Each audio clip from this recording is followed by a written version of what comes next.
running through life. Been there and done that with trifling people who told me my style would not work. I told them they wrong, been struggling too long. This song is for you, I'm proving you wrong. Get out my way, get out my way, get out my way, get out my way. I'm a genuine person. Like if I love you, I love you. If I don't mess with you, I don't mess with you. It's as simple as that.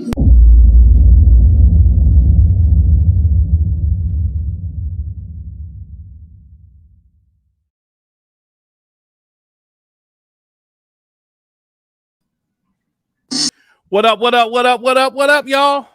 Hey. What's going on? Hey. How are you? How are you? Riri. And what's going on? Flawless. Y'all good? Yes, we are good. Man, that's awesome. I'm glad y'all are here. Man, if I got any readers out there that want to come on, I think I'm gonna have this is gonna be okay. Tanya will be here in 2 minutes. Okay, cool. Man, so y'all Saturday been okay? Y'all do anything special when we had the little break? You know I didn't. You had to work, huh? Yeah. That's all right. We got King Johan in the building. Let me see who up in here so far. LaShawn Davis, what's going on? Daddy's Girl 1973. What is good? Let me see. We got Aisha Stockton in the building. We got West Coast Bells. Take R. Kelly and give us Tupac back, please. We got Angela Anderson in the building. I got Cherie Harris. Hello. Ty is in the building. Thank you, Ty. Got that blessing towards the transcripts. Thank you. Let me see. Jacqueline Jones. Hello. Let me see. Love is fair. What's going on? Conchita. Hello. Indigo. What's good? Lesmit One. Hello. How are you? Tavia the Savior's in the building. Hello. Tanya Hicks. Angela Duncan. Latanya C. How are you? Tom Bella, April Showers in the building. Fannie Mae, hello. Tim ATL, what's going on, y'all? How is everybody? We are going to get started here in a few minutes, y'all, with reading the scripts, and it is getting very interesting.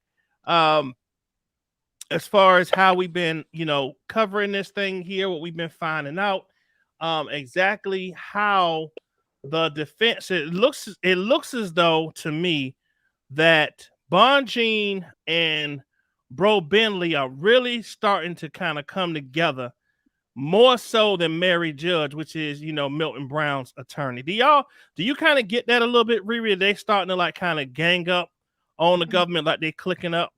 Yeah. That's what it seems like to me, because every time Brentley say something and Bonjean come in and say join, you know what I mean?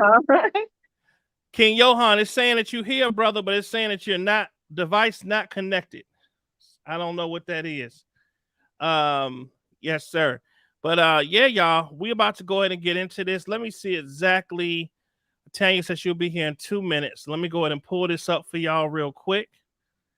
Let me share this here. And then we're going to go ahead and get this thing cracking. All right, there we go. Let me pull this over here. There we go. So everybody can see pretty good. There we go.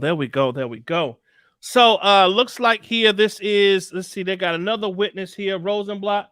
Thank you. Thank you so much. Thank you, Riri. I see that blessing towards the transcripts. Thank you. You too, bro. Indeed. Oh, thank you so much. I appreciate it. So we're going to get into this, y'all. We're going to get into this here. This looks like it is. Let me go ahead and pull this up. I might need to, let me see, direct examination. So this is going to be, it looks like Miss Apatine is going to be starting this thing off. So when Tanya gets in here, I'll have her bit, me, Miss Apatine. And if you want to, Riri, actually, you know what? I'm gonna let you flip around and play an attorney this time. How about that? That sound good to you? Yeah, and Miss Appertine is for the government, right? Correct. Yeah, she's with the government. Yeah. King Johan, what's up, my brother? Yo, what's going on, bro? What's going on there, buddy? What's going on, man? We missed you earlier, bro. It didn't feel the same without you on here, man. Oh, my bad, man. I was I talked to you. You good, brother. You good. Don't worry about it. I'm just we did miss you though. Man, I was wearing myself out trying to do doggone Mr. Judge Miss Brindley, and then boy, let me tell you, so I was struggling like a mug up here. Yeah, We got, okay, we I got, we got you, got bro. through it. We got through it. We got through it. Let me see. I'm trying to wait. You know what? We got flawless right here. Flawless until yes. What's up, LC? That's it. How are you? They're finally catching a live reading. Respectful Kale supporter here. You know what? I respect that, LC. I respect it. Respectful Kale supporter. You can rock with us. I appreciate that. I can appreciate that. Y'all, LC is good. She's good. Long she not disrespectful. I appreciate you letting us know where you're coming from. Okay. All right, y'all. So what we're gonna do is I'll go ahead and let's go ahead and get started. When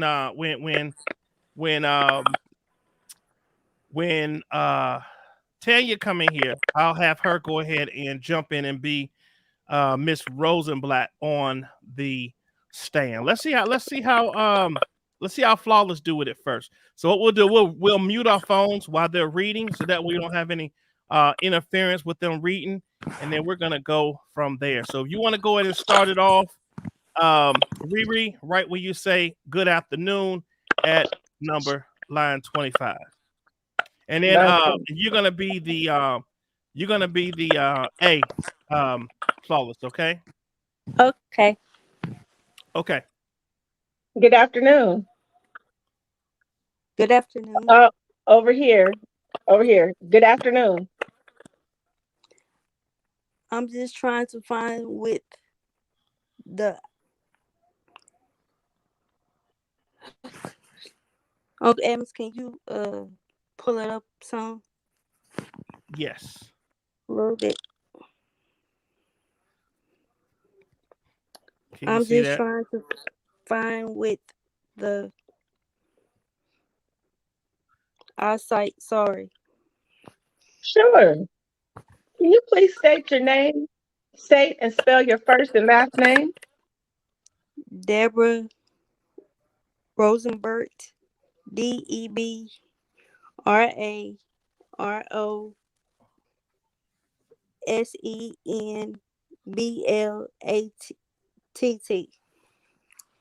right, Miss Rosenblatt.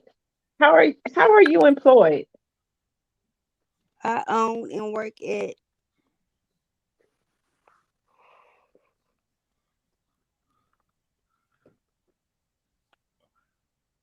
Can you see that? Okay. It's at preferred travel.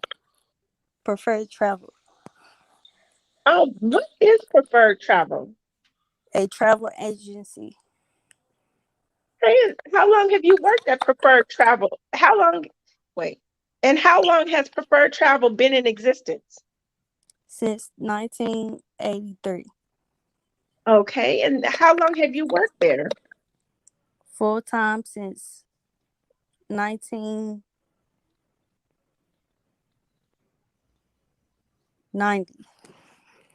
Okay. And what is your role at preferred travel?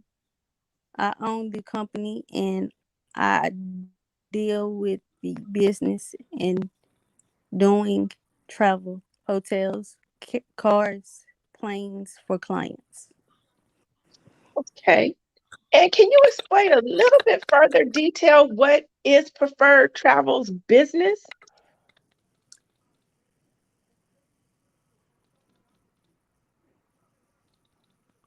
Hold on, y'all. Hold on one moment.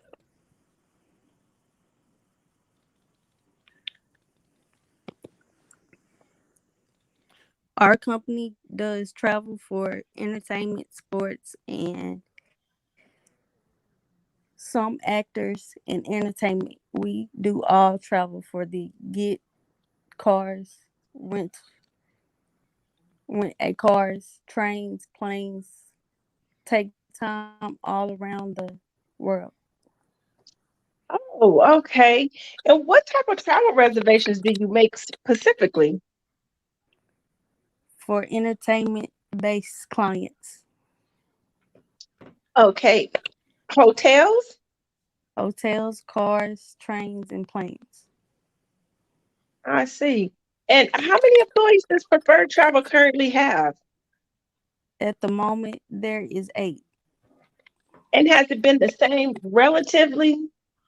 No, before COVID, there was 13 to 15 And since the employees. beginning of preferred travel? That's usually an average about 12 to 13 people have always been. Okay. And can you describe the different type of jobs or roles or responsibilities of the different employees at preferred travel? Doing what requests we get from clients when they need to fly or get hotels or get rent a car, or and when they are doing corporate business, we deal with it. And also when clients go on entertainment, clients go on tour around the world and thoughts the country, promoting their music or whichever for concerts. Okay. And what are some of the different names of the roles of the employees at preferred travel? For example, are there account managers, assistants? Con concert, there's something, there's accurate accounting, there's right now one.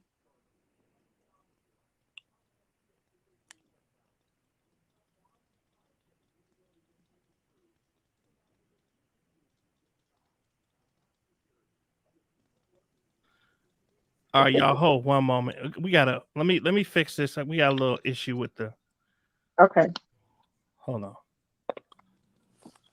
Give me one moment.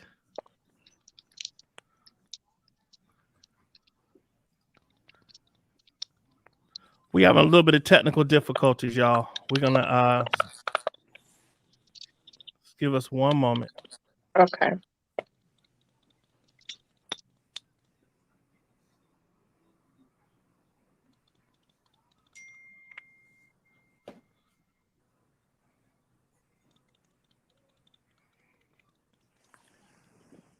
Okay. Okay. All right. Y'all hold one moment. What's up, Tanya? Hi, I'm sorry I was late. No, it's okay.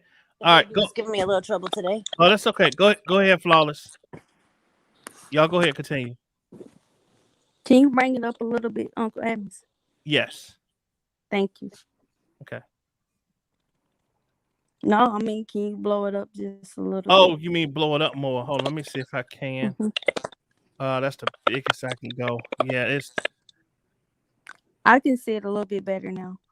okay. Assistance office assistants to help the people in the office. There are 4 to 3 agents that do hotels, cars, and planes, flights, and there are 2 that just do hotels, bookings, and rental cars. Okay. And do you know a person named Robert Kelly? Yes, I do. And how do you know Robert Kelly? He was a client. Now, was Robert Kelly himself a client? It was base production. Okay. Let me finish and let me finish. And so the court reporter doesn't get upset with us, okay? Now, well, my question was Robert Kelly the client or was one of his companies the client? It was base productions. So I personally looked at it as both. They were the same.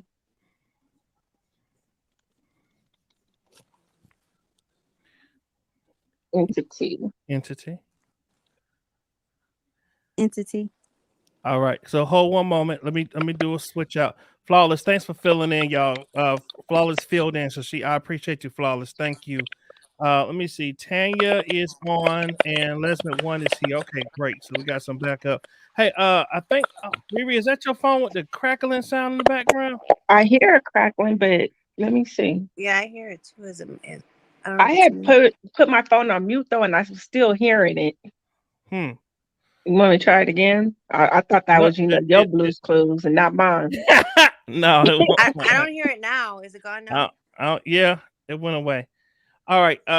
Tanya, do you mind jumping in really quick and play Rosenblatt? Yeah, sure. Actually, you know what? Hold on. Look, hold on. Let me let Lesmond one since she came on. Lesmond one, can you read Rosenblatt for me, please? Sorry, Rosenblatt is the answer. Yes, Rosenblatt is the answer. Okay, And sure. Tanya, I got you coming back in when we switch off, okay? Yeah, no problem. All right.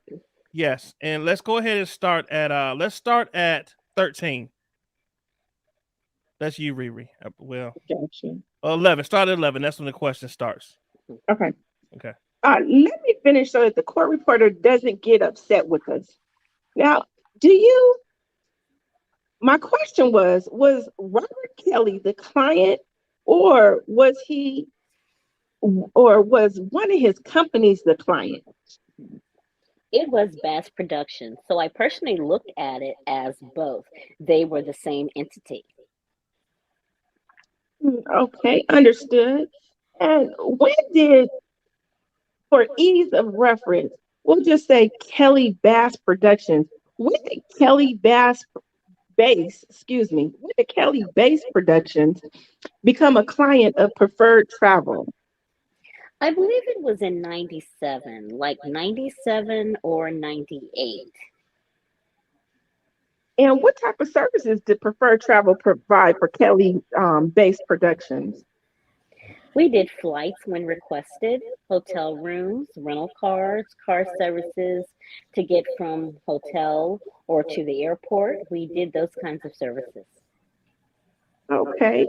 And at some point, is Kelly or Bass Productions still a client of Preferred Travel? No. Excuse me a minute, Atmos. I hear an echo. Okay. So everybody, we're gonna let's mute our phones. If we're not reading, I'm gonna mute mine too, and let's see if that fixes it. Okay. No. I'm sorry. No, they're not. And when did that client relationship come to an end? I believe it was in 2016. Okay. And then between 1997 to 2016, who did you interact with when you were providing services for Kelly Based Productions? Different people in his organization. We dealt with Tom Arnold, Donald Lyle, Milton Brown, Daryl McDavid, Shirley in Daryl McDavid's office, and different people through the years that worked for him when he was on tour. Tour managers, tour like accountants, production managers. It was different people throughout all the years. Okay.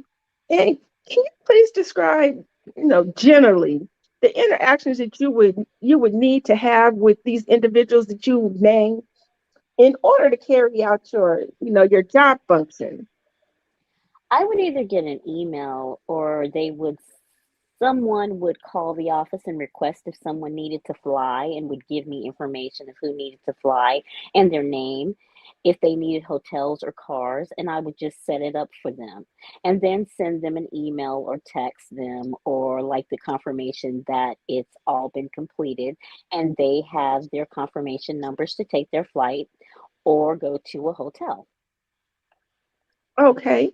And you mentioned a number of people. Was Daryl McDavid one of those individuals that you spoke to, that would call and set up travel? Sometimes, yes. And also Milton Brown, one of those individuals who would call and set up travel. Correct, yes.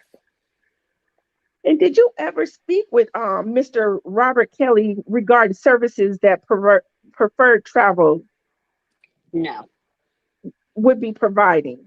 never have. And can you explain how clients pay, how the clients would pay for the travel reservations that Preferred Travel makes on their behalf?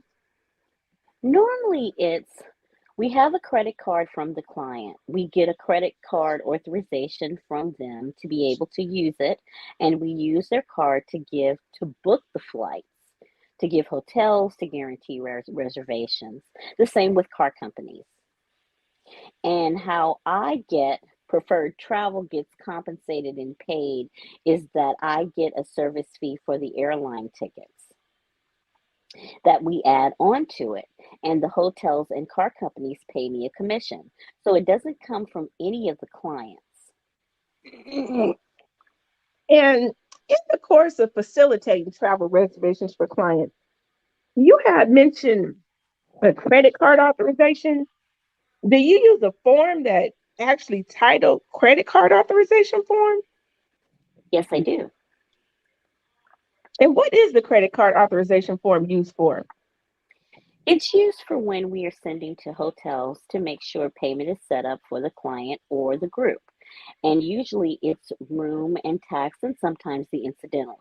So basically when the person gets to these places, they do not have they just have to show identification. They don't have to show and give a credit card to pay for their room and tax for their stay.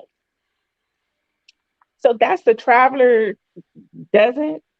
Yeah, the traveler doesn't have to go and present their card when they're at the front, doesn't have to present their card at the front desk. And can you explain how an employee at Preferred Travel would fill out one of these credit card authorization forms, please? Okay, after the reservations are made, we'd either have a confirmation or a person's name and we'd fill it out. We'd fill out the form that has the date of when we're sending the form. It will have the client's check-in and check-out dates, the name of the hotel. It will have the credit card on it. It will also be marked what they're going to pay, whether it's room and tax, incidentals on all charges. It's all listed on the form as well. And it has the client's credit card. And It's also listed.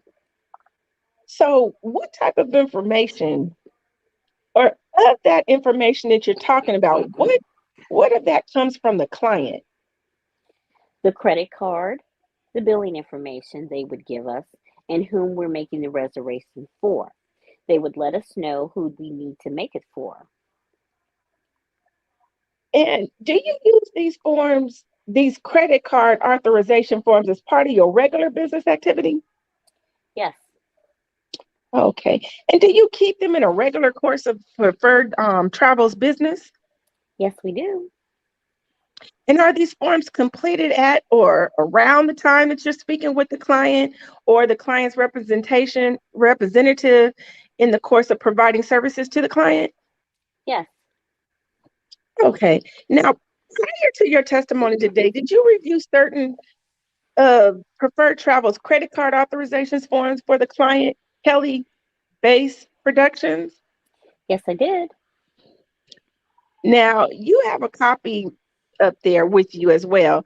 And I'm showing you what's been previously marked as Government's Exhibit 342A. I'll also put it up on the screen. Okay. How long is this exam? It's a it's a good time to take for a break. You know, we have about 15 or 20 more minutes. Well, we'll break, but go ahead and finish this particular. Oh, this exhibit, it would start a whole. All right. We'll suspend until 2:00 for lunch. All rise. Jury is out. Luncheon recess had.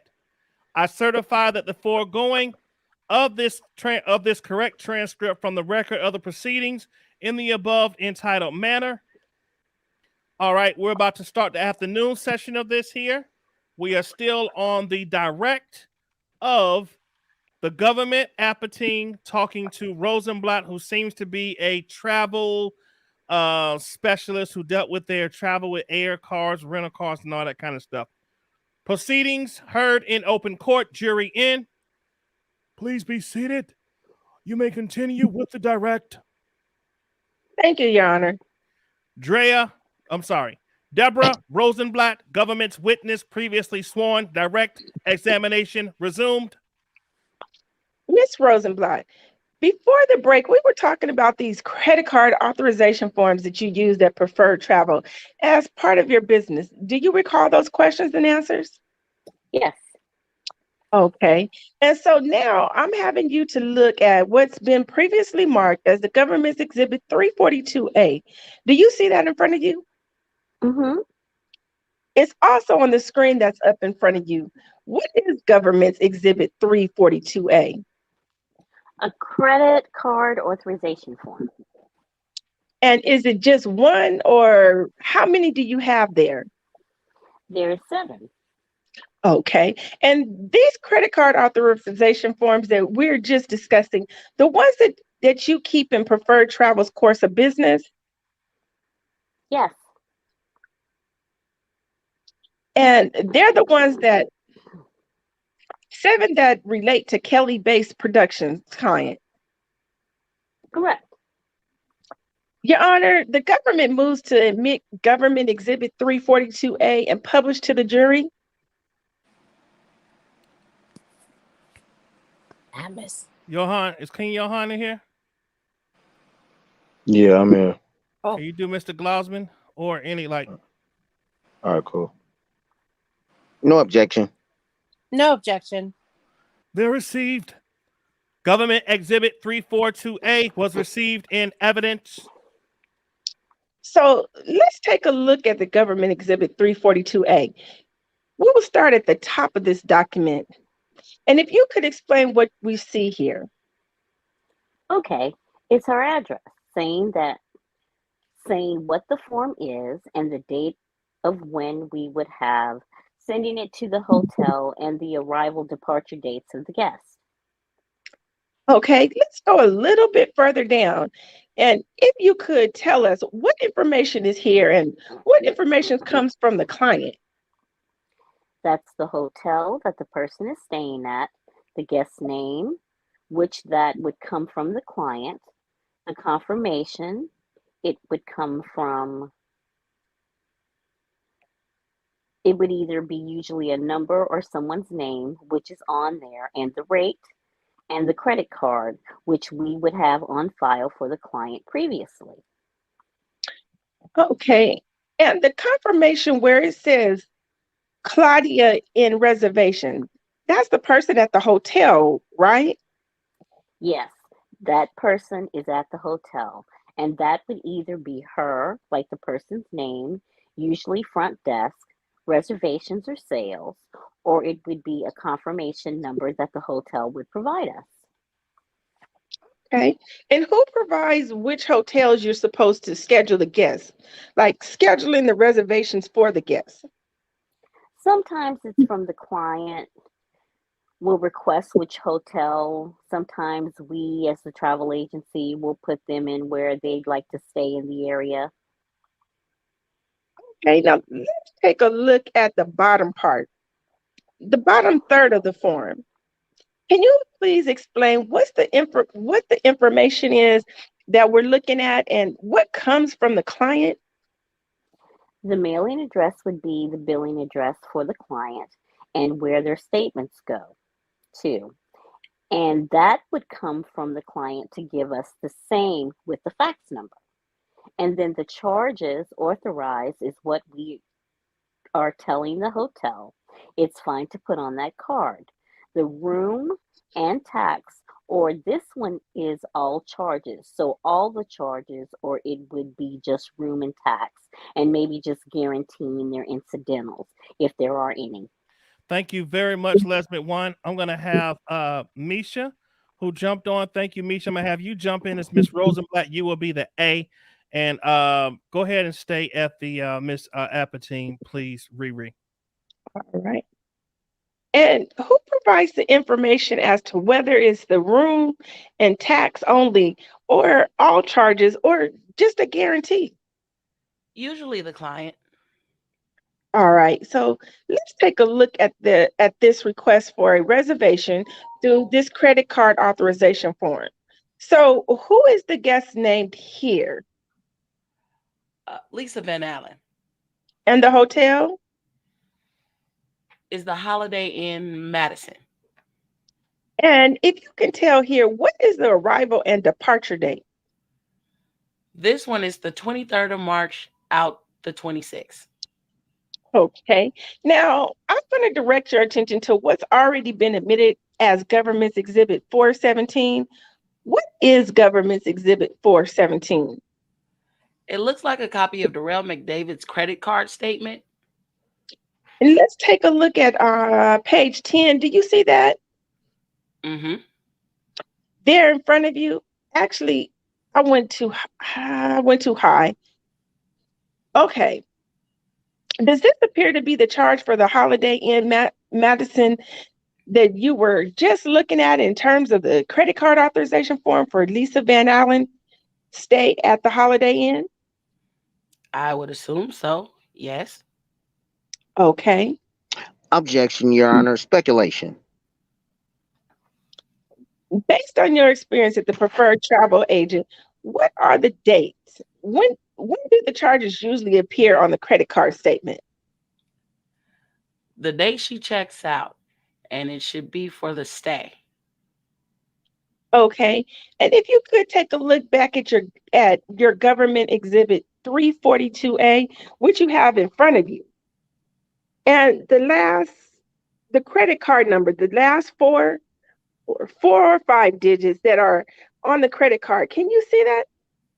Mm-hmm. And what are they? 63036. Okay. And let's go back and see what the credit card for this one is. And so what we were looking at before appeared on page 10.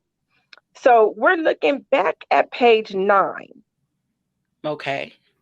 And what's the credit card number is the last five that appears there? The 36036. Okay. And is that the same that's on the credit card authorization form? Yes, it is. Okay. So my question again was that the Holiday Inn Madison charge that we saw, does that appear to be the charge that matches the credit card authorization for Lisa Van Allen's stay at the Holiday Inn? Yes. Yes. Objection, Your Honor. Yes. They're saying it's for Mr. McDavid. It says Donnie Lau.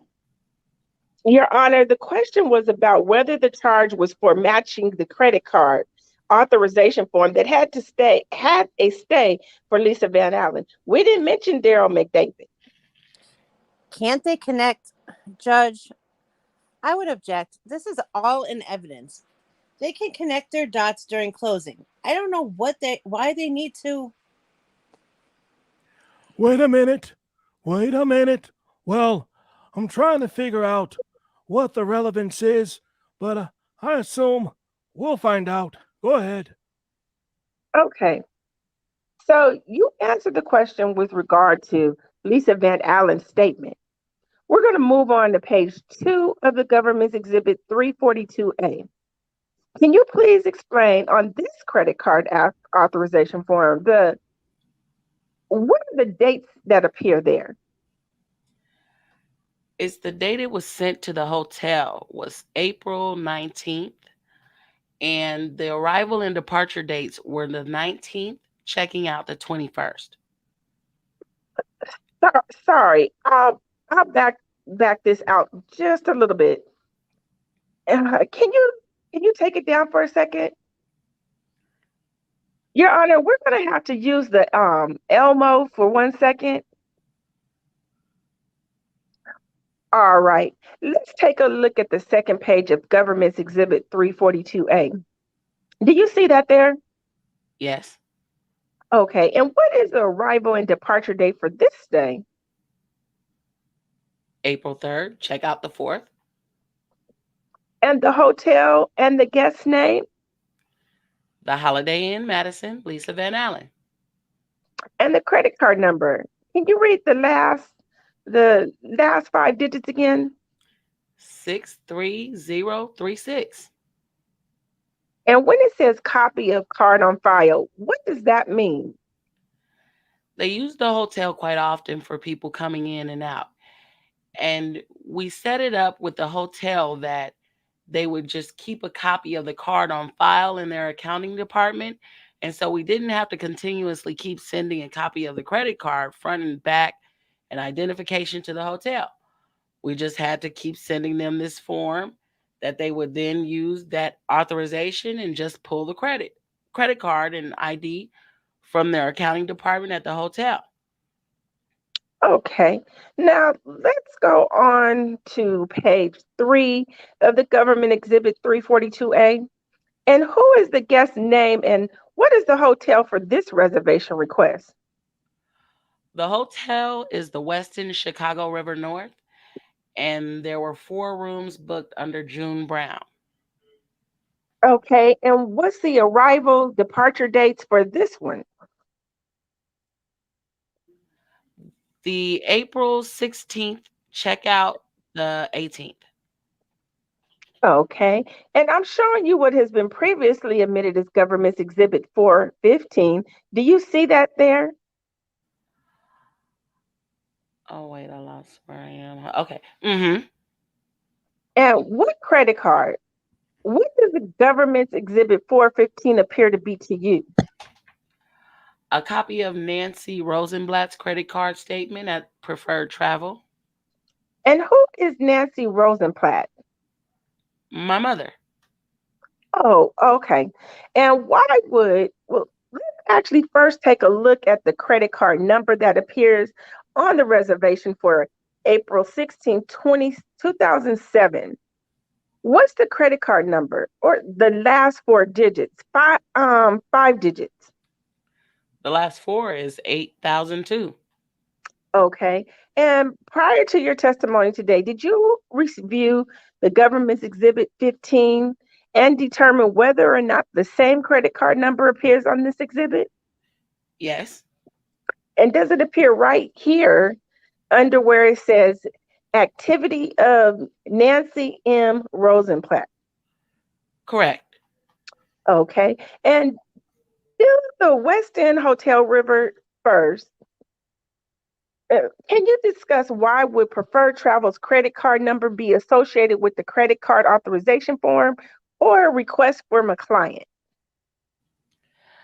Because sometimes their credit cards, the client credit cards are being declined or they're not going, like they don't have enough funds on them to take care of it.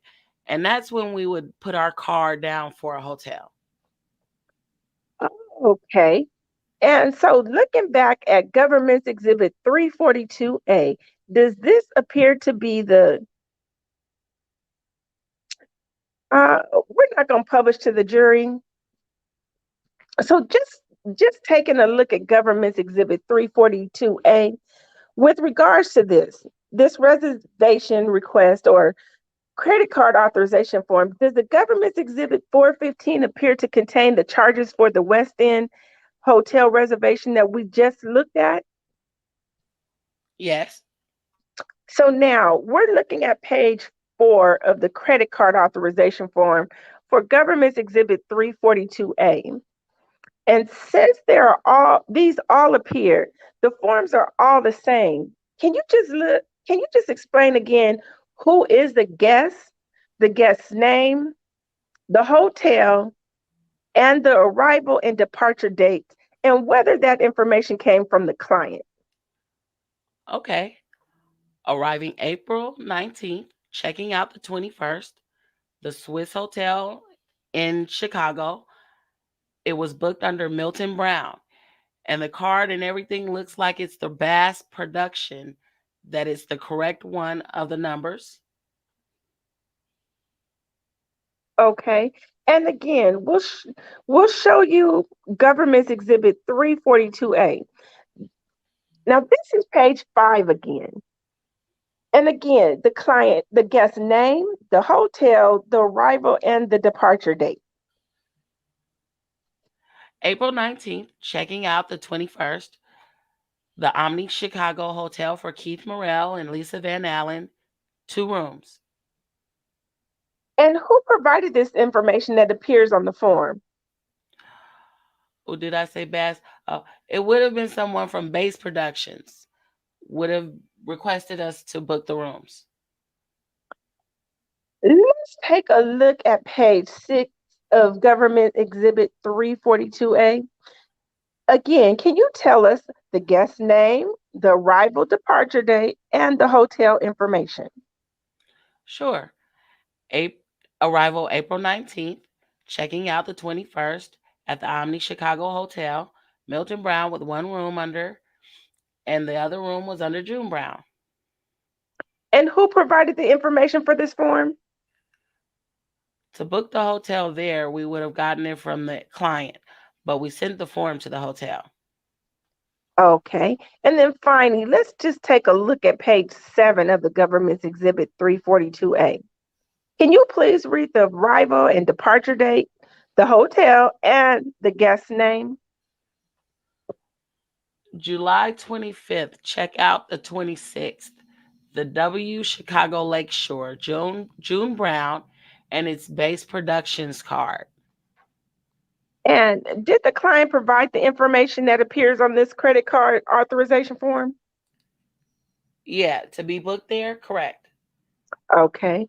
And prior to your testimony today, did you review Government's Exhibit 415, 416, 417, 418, and 419, which are credit card statements from American Express? Yes, I did. And when you reviewed those and compared those to Government's Exhibit 342A, did it appear to be the charges related to those credit cards? Objection. Cause for speculation. Authorization forms were on the form. Objection. On the American Express charge cards. Okay. There is an objection. Let's see. All right. We can go through it one by one if it's, over. Oh, excuse me. I'm sorry. We could go through it one by one.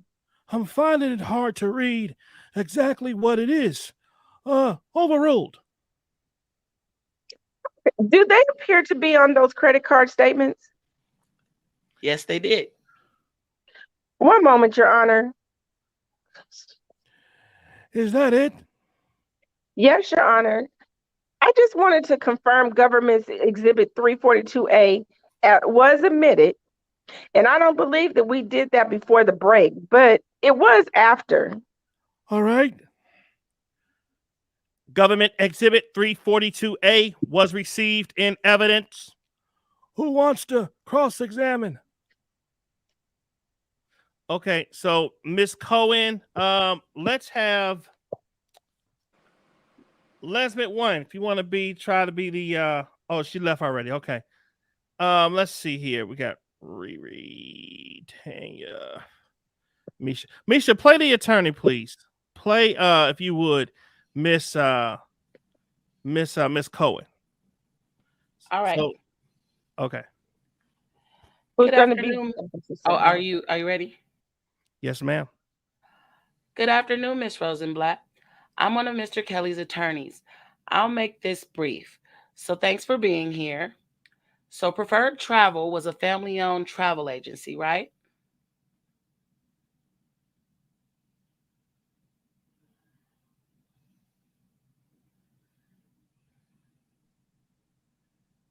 What are you doing, Oh, Miss that's me Rosenblatt? too? Is that me No, too still? but you were doing Miss Rosenblatt when I was questioning you, right? Yeah. And then you switched to Miss Cohen. Yeah. We He need a just Miss said, Rosenblatt Platt. Miss. I I miss think, who's Miss Rosenblatt? I think you're on mute. Uh-oh. I'm sorry. Riri, can you play Miss Rosenblatt? Oh, okay. Okay. Mm-hmm. And the travel agency assists famous musicians and entertainers with all their travel needs. Is that right? Correct. And in your experience, is it common to communicate with the artists or the entertainers that you book travel for? It varies. It depends on the artist. Okay. It's not, I mean, not normally. It usually goes through management, assistants, but there are some. There's no right or wrong way on it. Right. And you worked or your travel agency booked travel for Base Productions for about 17 or 18 years. Isn't that right? Yeah, I think so. I believe. I'm not sure on the exact amount of years, but it was for a long time. So you testified that you started in, they were your client in about 1997, 1998 through 2015, 2016, right? Correct. And in the approximate 17 years that you booked travel for Base Productions, isn't it true that the only time you recall speaking to Mr. Kelly was at one of his concerts when he said hello to you? Actually, one of the concerts, correct, where he made, we were making a joke from where he put our seats. Yeah. Okay. And other than that one time, you never spoke to Mr. Kelly? I think maybe at another concert, I was introduced to him. Uh, I was introduced to him, kind of thing, but never a conversation. But he never called you to book travel. Oh no, no. Now I'm going to show you briefly what was previously marked as 342A. Can I draw your attention to the portion that says charges authorized? Mm-hmm. Can you just explain to the ladies and gentlemen of the jury what this section means? It's what we're going to. It's when we're going. It's what we're going to let the hotel know what they're authorized to charge on the credit card, room and tax, and it will be then that the hotel only can charge the room rate and the tax. They can't, like, if anyone bought or went or got water, they can't charge it to their room. We'll dispute that. All the charges will cover room tax and any incidentals, parking and service and room service. And guarantee some clients will pay for the room and the tax, but they'll guarantee so they don't have to put a card down, but they will not pay for it. And when the guest checks out, they will have to pay down or put down their own credit card to pay for any incidentals. Okay. And this section that's checked off on Miss Van Allen's authorization form, it says all charges. Is that right? Correct? So that means she can put anything on the room that's in the scope of the hotel. Is that correct? Correct. Okay. That's all. Thank you. Thanks. Anything else?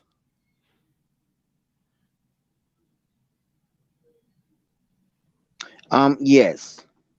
Mr. Glasman? Um, Good afternoon, Miss Rosenblatt. Hello. Um, I want to kind of go from another side of what prior counsel just said. Um, you have a lot of clients in the music entertainment business, right? Correct. And it's not uncommon for accountants to take care of the bills for them, right? Most of them do. They get sent up to the business management, accounting. Yeah. And you knew Daryl McDavid as Robert Kelly's accountant, right? Mm-hmm. And when you made reservations for Base Productions, someone from Base Productions would call you and tell you would tell you what to make a reservation for, right? They would either call or email. Or email. Yeah, Mm. And they would tell you what flight or hotel or restaurant, whatever you guys did. yeah. They usually would come over when they needed to fly. What cities, dates, and the name who needs and who's going. And at different times, different people would call you, right? Correct. I think you said Tom Arnold would call you. Tom Arnold. June Brown, right? Yeah. There was a couple other people I don't.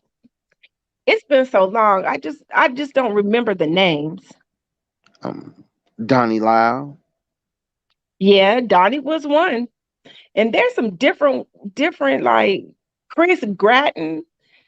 When they were on tour, he was their production manager, and there has been just a different people over the years, depending on what was going on. Like if he was on tour versus recording, there would be different people calling the office.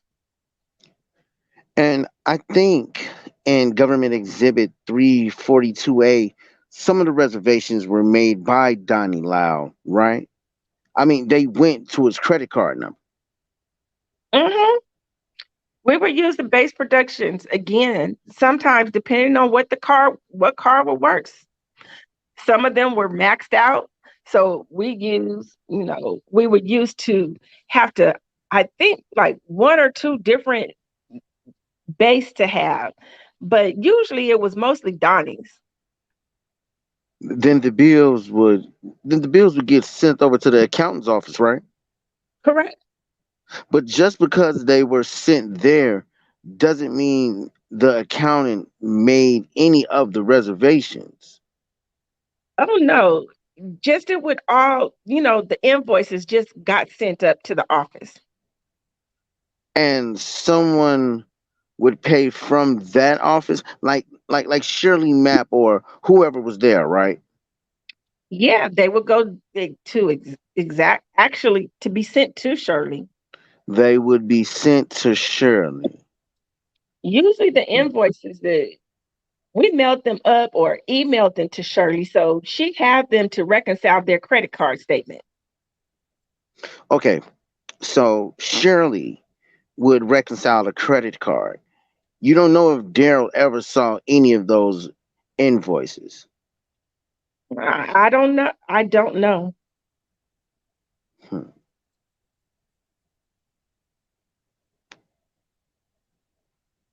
Um, Now, I want to take you back to Government Exhibit 342A.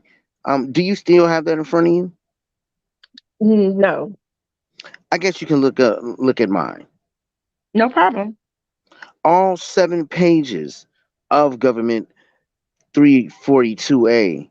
None of the reservations are made in Darren McDavid's name, right? No, So Darren McDavid wouldn't have to be at any of the hotels to help check in or anything like that, right? not that. No, not that I would think. And there is no indication in there that Darren McDavid made or asked to make any of these reservations, right?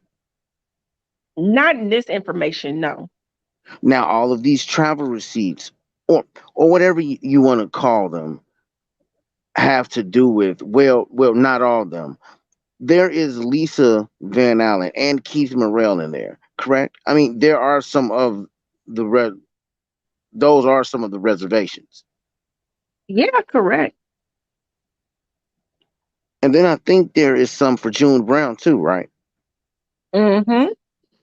Out of all those hotels, is there any reservation for a Sheraton hotel?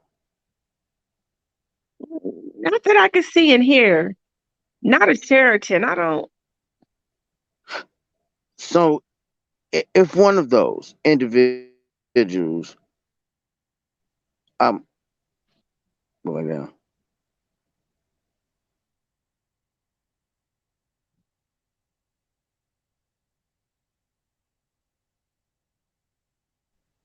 All right, wait a minute. 23. All right, I'm back. I couldn't see it from the top. Before that,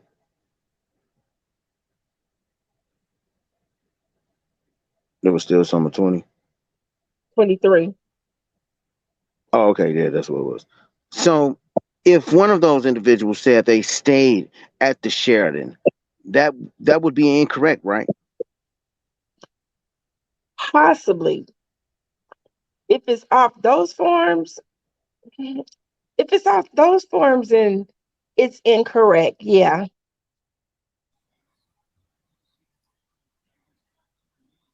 Anything? Oh, Mr. Gosman. No more questions, Judge. Anything further from Miss Judge? Tanya, can you read Miss Judge? Of course. Thank you.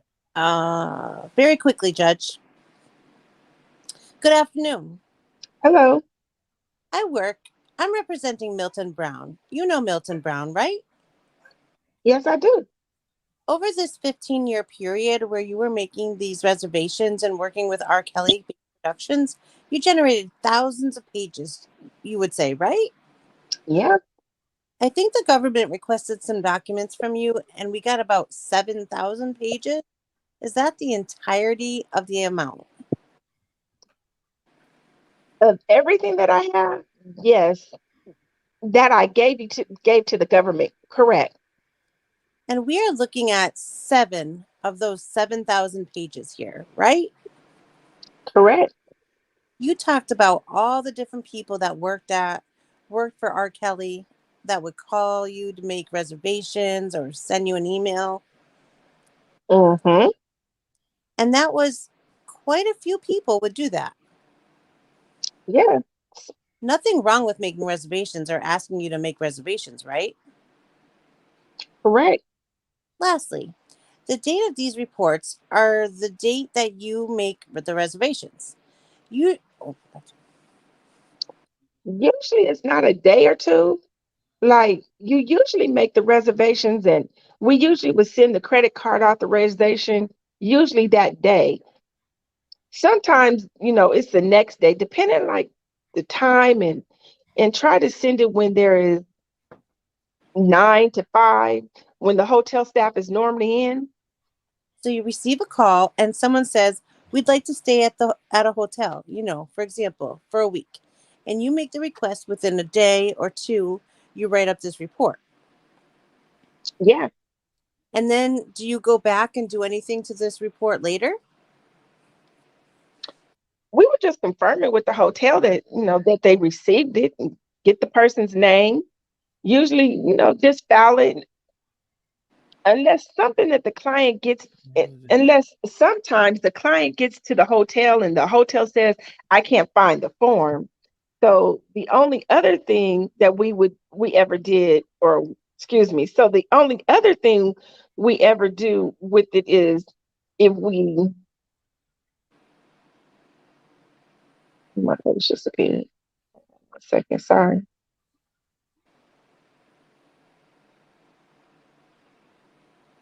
So the only other thing we would do is if we would have to pull it back up to verify and give any information to the hotel to make sure that they have the proper form and everything is set for them.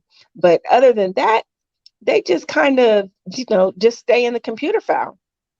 And so when you are typing up the arrival and departure dates, that's based on the anticipated stay, correct?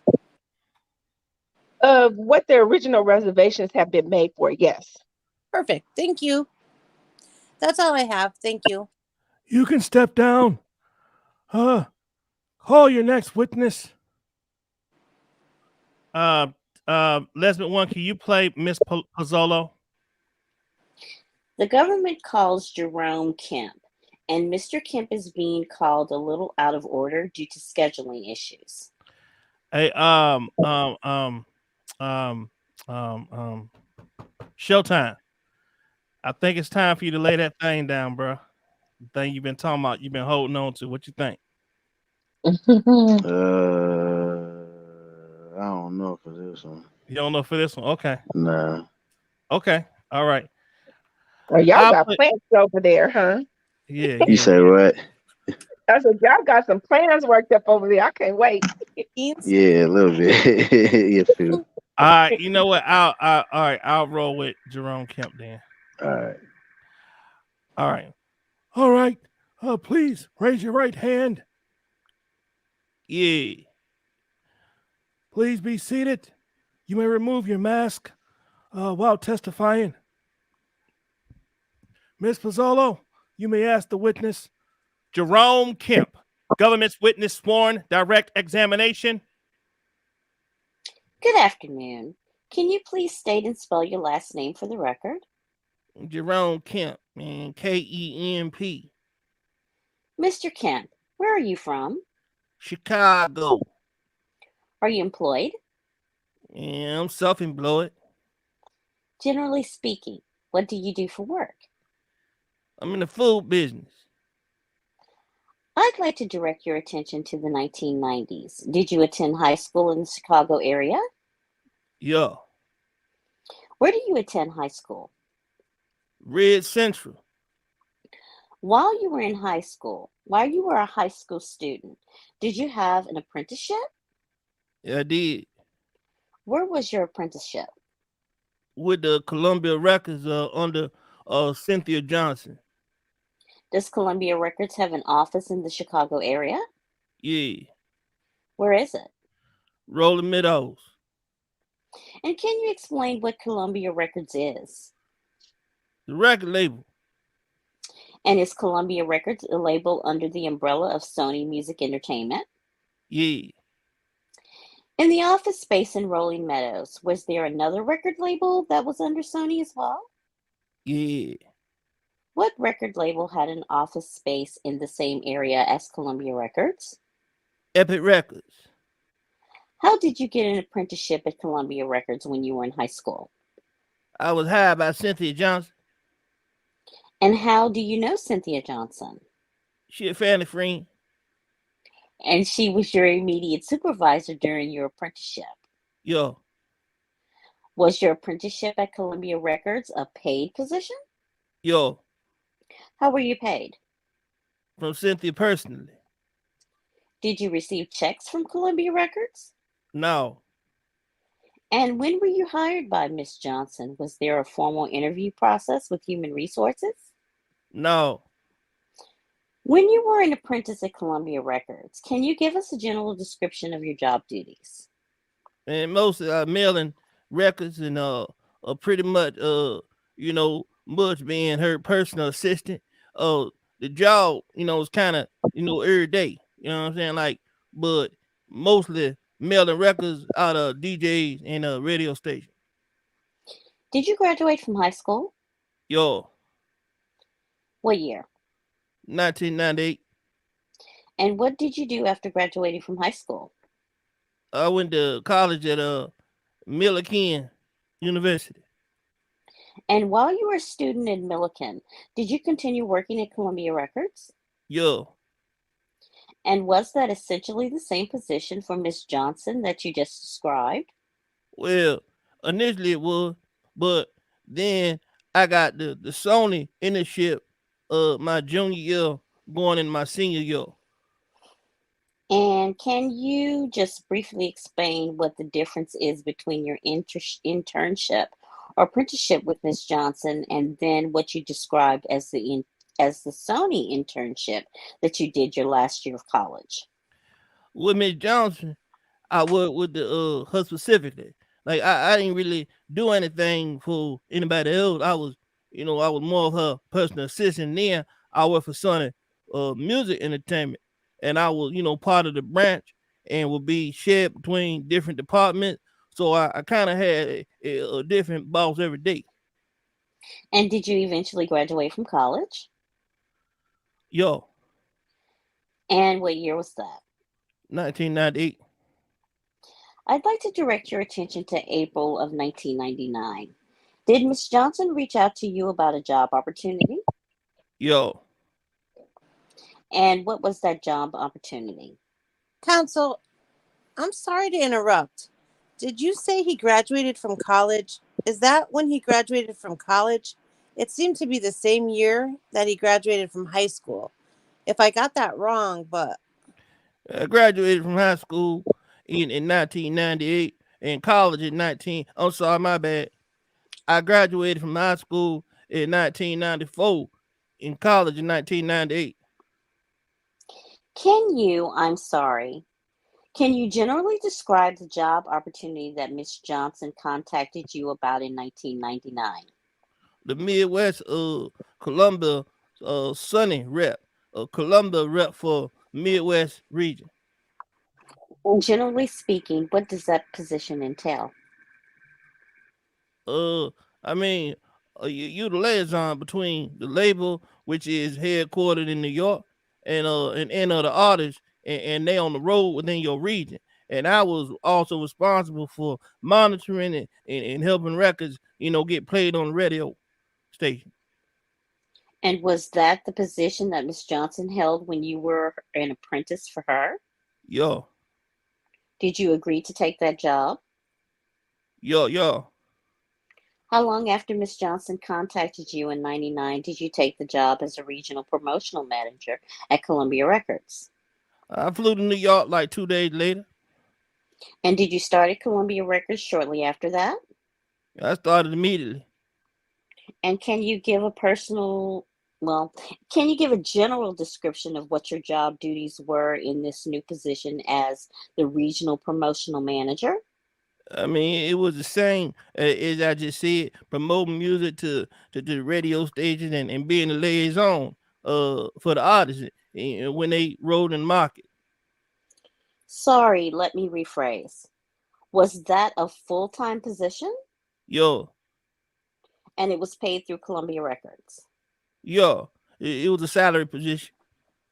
And while you were working at Columbia Records in 1999, was the office space still at the same Rolling Meadows location? Yo, All right. I'd like to ask you a few questions about a person we are referring to as Tracy. And please remember, we are only referring to Tracy's first name. yo, I, Do you know an individual named Tracy? yo, Do you recall when you first met Tracy? no. Do you have an estimate on the year that you met Tracy? Well, summer of 99. How did you first meet Tracy?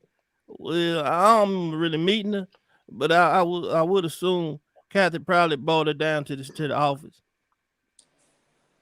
objection to any speculation, Your Honor. Objection sustained. You mentioned Kathy. Who is Kathy? She is my counterpart at Epic Records. So what was Kathy's title at Epic Records? The Midwest Regional Promotion Manager. And you started that earlier, that Epic Records shared an office space with Columbia Records, correct? Yo, So how often did you see Kathy during your time working at Columbia Records? bi-weekly. Tanya, can you be Miss Judge? Yep. I'm going to object based on relevance, Judge. I don't. Your Honor, I stated this witness is coming out of order due to scheduling issue. Well, go ahead. Assume that it was some relevance. So at the time that you met Tracy, you said that you were employed at Columbia Records, correct? Yo, All right. I'd like to show the witness a photo just to the witness using the Elmo since we're having technical difficulties with the computer. All right.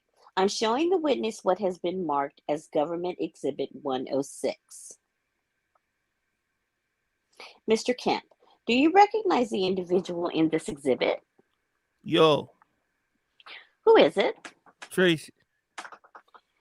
Does this photograph of Tracy fairly and accurately depict Tracy? Yo, Your Honor, I'd like to publish and admit this exhibit. No objection. You ain't published. Is admitted. Government Exhibit 106 was received in evidence. Okay, you can take it down. Thank you. When you met Tracy during her internship with Kathy Carroll at Epic, Do you know how old Tracy was? It was 16 or 17. And after Kathy introduced you to Tracy, how often did you see Tracy? With Kathy, probably bi-weekly. Did you ever see Tracy outside of the office? No, y'all, sorry. Where did you see Tracy outside of the office? I mean, I would see at the radio station or event sometime. Like I saw her playing basketball a couple times. Okay, I'd like to ask you a few questions about the basketball. When you saw Tracy at the basketball games, was it during the time period when she was working with Kathy Carroll at Epic? Yo, And specifically, did you see Tracy at a basketball game at a gym called Hoops? yo, Where is Hoops located? West Loop on Randolph. And why were you at Hoops that day that you saw Tracy? I play basketball. Are you familiar with someone named Robert Kelly, also known as R. Kelly? Yo, Was he at Hoops playing basketball on the day that you saw Tracy there? yo, And while you were at Hoops with Robert Kelly and Tracy, do you recall seeing Mr. Kelly interact with Tracy at the game? no, Did you see Tracy's internship with Kathy at Epic Records come to an end? yo, Do you recall approximately when that internship ended? no, And after Tracy left Epic Records, did you remain in contact with her? yo. And what is your relationship with Tracy today? I mean, I would say she an acquaintance. When was the last time you saw Tracy? 7, 8 years. One moment. Is that it? Nothing further. Cross-examine. Tanya, can you play Bonjean, please? Yes, sir. Thank you, Your Honor. Miss Bonjean, you may cross-examine. Good afternoon, Mr. Kemp. Good afternoon. My name is Jennifer Bonjean. I represent Mr. Kelly. I have a few questions for you, okay? All right. You were interviewed by Homeland Security agents prior to your testimony here today. Isn't that right?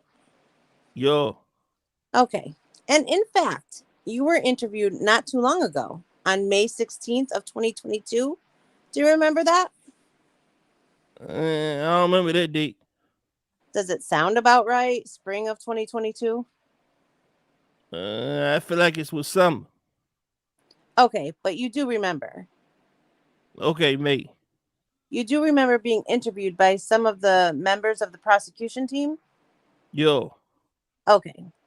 And do you remember that when they asked you back in May of 2022 or whatever month you remember it being, when you first met Tracy, you approximated between 2000 and 2001?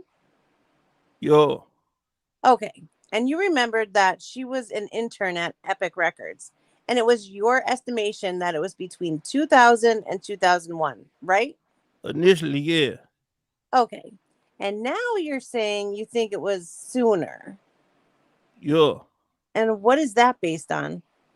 I mean, the artist I was working with at the time when I saw the videotape.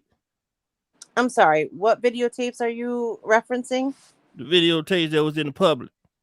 Are you talking about the album that you did with Jermaine Dupri? Yo. Okay. Yeah, yes, ma'am. Okay. When do you think that album came out? Around 2000. Would it surprise you to know it actually came out in 2001? And it was a long time ago. So you don't really know when you met Tracy Sampson, do you? Yo. I do. I know. Yeah, I met her. Yeah? Yo. I think I met her, 1999. She was one of the first interns, where I started. She was the one, Kathy first intern. And you just remembered that after you told the government back that you thought you met her in 2000 and 2001. Is that right? You got clear. Okay. And to be clear, you said you started working. I'm sorry. You started working for. You got a salaried position for Columbia Records in '99. Yeah, ma'am. Okay. Is there a reason on your LinkedIn page that it says you started working there in 2000? Well, that mistake. Your LinkedIn page has a mistake of when you started working at Columbia Records. Probably. Okay. And isn't it true, Mr. Kemp, that Sony Records doesn't actually hire anyone until they turn 18 years of age? I believe it's until you're in your junior year, or going into your senior year. Okay. Do you remember giving an interview with the prosecutors over here on May 16th of 2022, telling them that Sony Records does not hire anyone until they are 18 years of age? Do I remember saying that? Yeah. No. Would you like me to show you to refresh your recollection? I mean, I believe it. Then you saying, it was in there. I believe it was said, but I don't remember saying it. Okay. And so you think you got it wrong when you told them that? Potentially. Okay. So anything else you remember getting wrong about what you told the agents back only a few months ago in 2022? No. Okay. Now, you said that. So what year? You said it was 1999 when you met Tracy. What month was it? Summer. Okay. Beginning of summer, late summer. Do you have any idea? No, but I would remember it would be early summer, as in the intern. You shouldn't start at the end of it.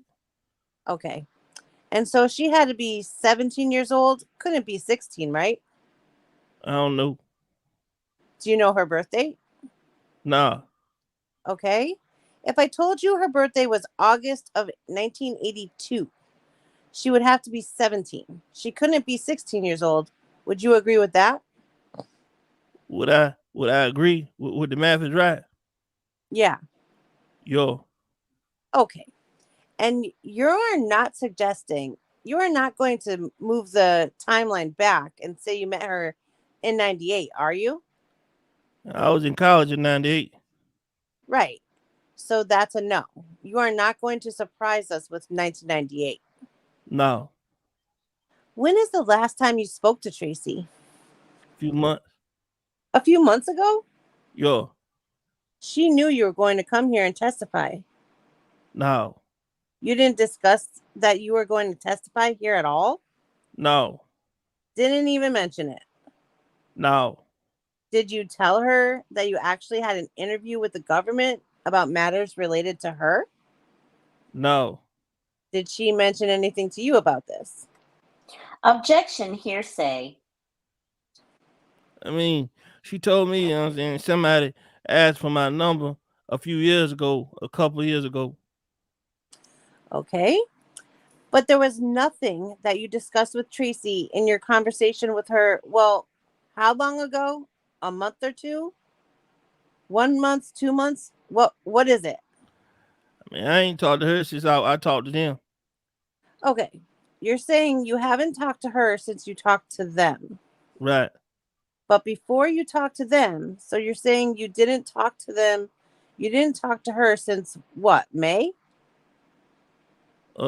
She don't know I had to meet with them. I never talked to her. Okay. Now, you say that you saw her at Hoops, right? Yo.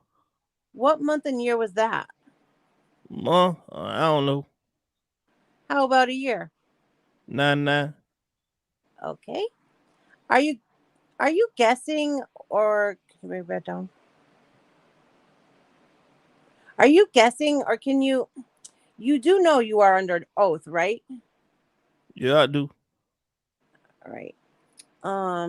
And being under oath, it's important to be precise if you know, right? I'm trying to do that. Okay. So I would like you to answer. Do you know it was 1999, or are you assuming it was 1999? I know it's 99. Okay. And how do you know that? Cause it was early on, like really, really, like early on in my career, Okay. and I remember who my boss was at the time, Okay. And who was your boss at that time? Tone and Pookie. I'm sorry. There was a producer named Tone and Poke. And how long was your boss, Tone and Poke? Like 4 months. Okay. And so what is it about, well, how is it that that you're saying that you met her because you knew that those were your bosses at the time? Can you ask that question again? Sure. You are saying that you remember you met her in 1999 because these particular people were your bosses in 1999. I mean, those are my bosses. When I was at Hoops. Okay. Again, have you ever been to Hoops after 1999? I think it was closed, Right. but no, I hadn't. So you've only been to Hoops in 1999. Is that your testimony under oath here today? Yo, Okay. How many times have you been to Hoops? once. So that was the only time you've ever been there, right? Yo, And it's your recollection that it was in 1999, right? yo, And it was after you met Tracy. yo, And you saw Tracy there, right? yo. Okay. And it is your recollection that, if I'm not mistaken, you said that you didn't see her talking to Mr. Kelly or anything there, right? No, You had no idea why she was there, right? no. Judge, I have a question that I would like to ask the government at sidebar. I don't want to say it out loud if we can go to a quick sidebar. Proceedings heard at sidebar. End of discussion at sidebar. Miss Bonjean, you can continue. I just want to make perfectly clear. You have not looked at any videos with Tracy in them. No. Okay. It wasn't clear to me when you mentioned videos earlier. Okay. Okay. And just to be clear, you are saying that when you said you started working at Columbia in 2000 on your LinkedIn page, that was just a mistake, right? I'm surprised you say that. Did someone else prepare your LinkedIn page or did you prepare it? I did, Okay. but it's not very active. I don't use it. Right. But you inputted the information into it, right? Yo. I have nothing further. Anything? No, Your Honor. No. No. You can step down. Witness excused. Call your next witness. The government calls Keith Murrell. You got it, bro. Yeah, You want to do Keith Murrell? yeah, I got it. All right. Please raise your right hand.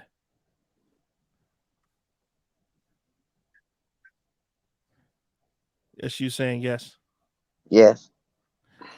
You can. You may take your mask off to testify. Miss Palazzo, you may question them. Good afternoon.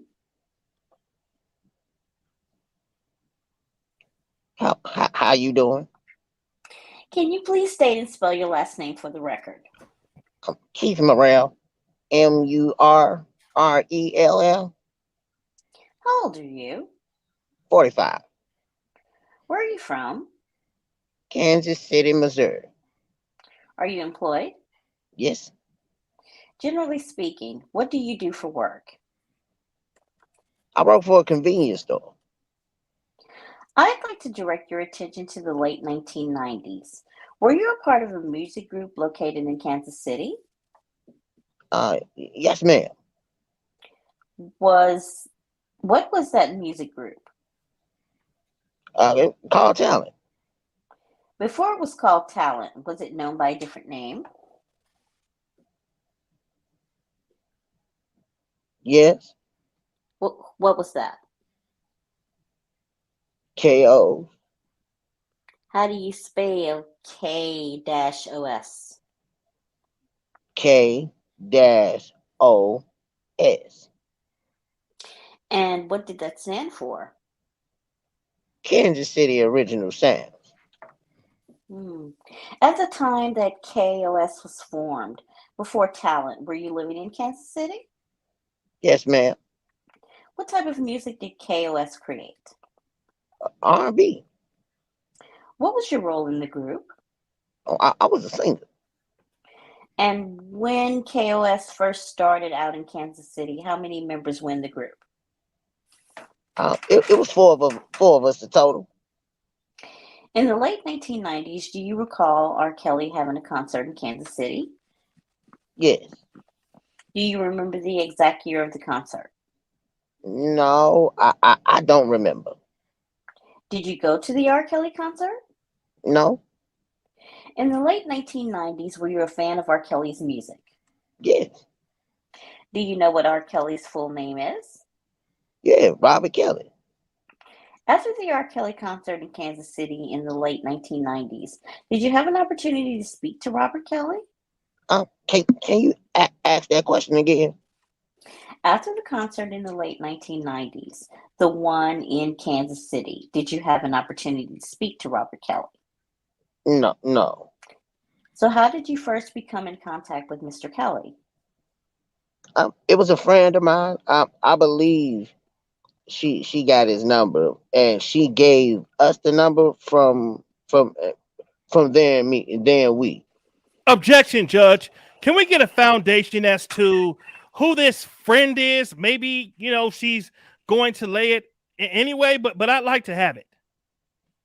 Mr. Murrell, you stated that a friend got you a phone number. So let's walk through how that happened. So how did your friend get the phone number and when? Her name was Vanessa. She ended up getting the number from him or his cousin. Then she ended up getting back with us. She told me that she had met R. Kelly, and I asked her for the number, and then she went ahead and gave it to me, and from there we called the number and that she gave us, and the group sung over the phone, and then somebody immediately called us back. Okay. Did you know where you said your friend got the number from? Who are you referring to? R. Kelly and his cousin, Blackie. I believe one of those. And where did your friend get the number? Where was she? She was at the concert. And you stated that your group called the phone number. Yes. And why did you call the phone number? We was excited to hear that she got R. Kelly's number. And you stated that you sung over the phone. Yes. Why did you do that?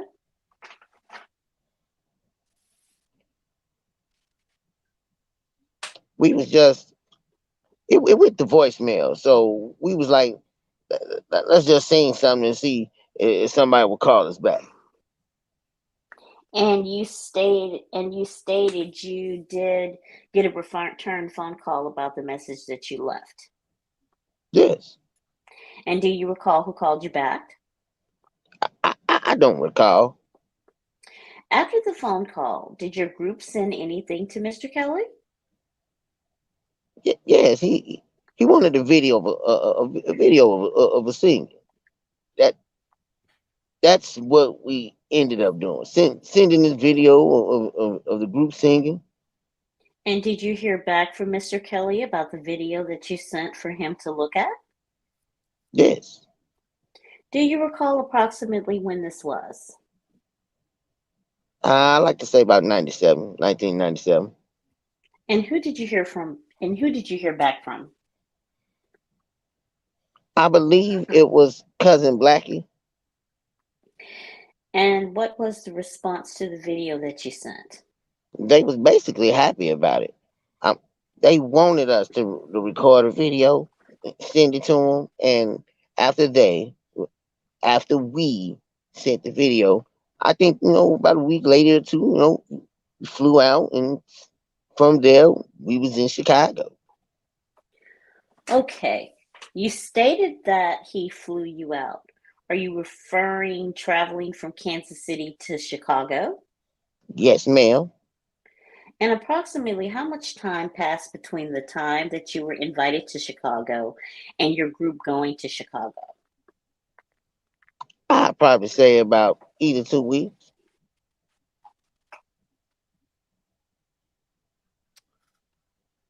We need somebody. Let me see who's.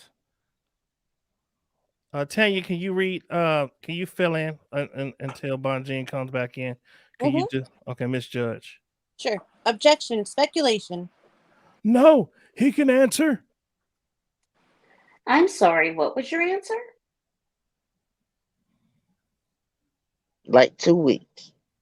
So, based on the timeline you just described, you went to Chicago in 1997 or 98 to see Mr. Kelly. Yes. When you arrived in Chicago, where did your group stay? We stayed at the hotel. I don't remember the name of it. Was it in downtown Chicago? I believe so. After arriving in Chicago, did you see Mr. Kelly? Yes. About how long after you arrived in Chicago did you see Mr. Kelly? I would probably say within an hour or two. And where did you first see Mr. Kelly? At the hotel. While you were in Chicago, did you record music? Yes. Where did you record?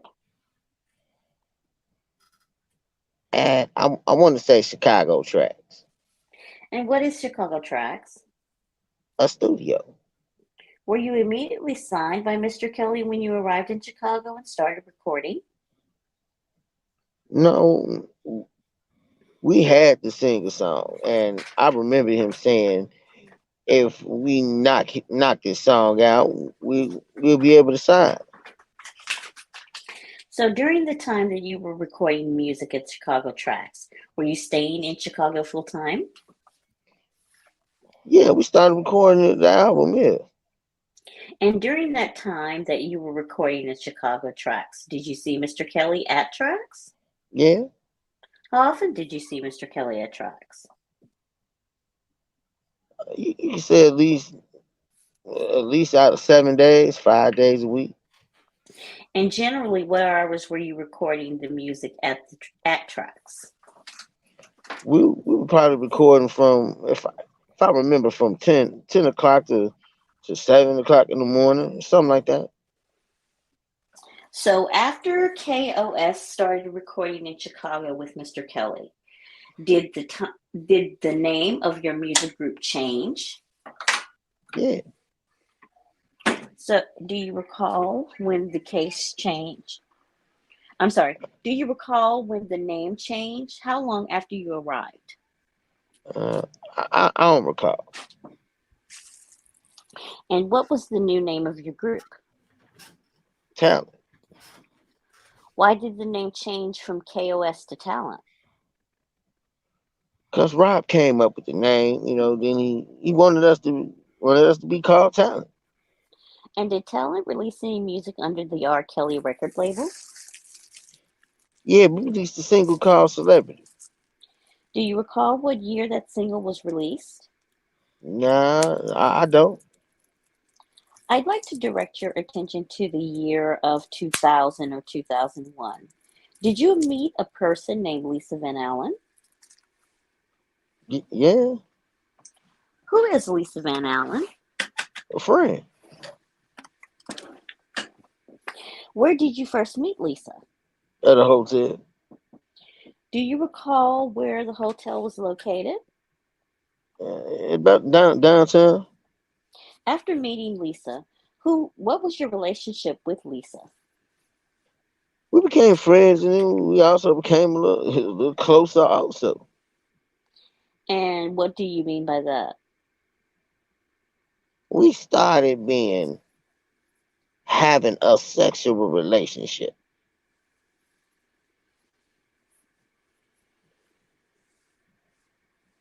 How often did you see Lisa while you were in Chicago during that time frame, 2000 or 2001?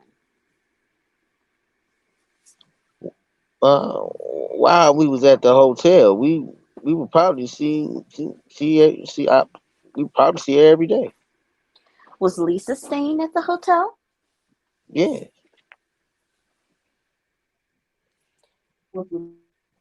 but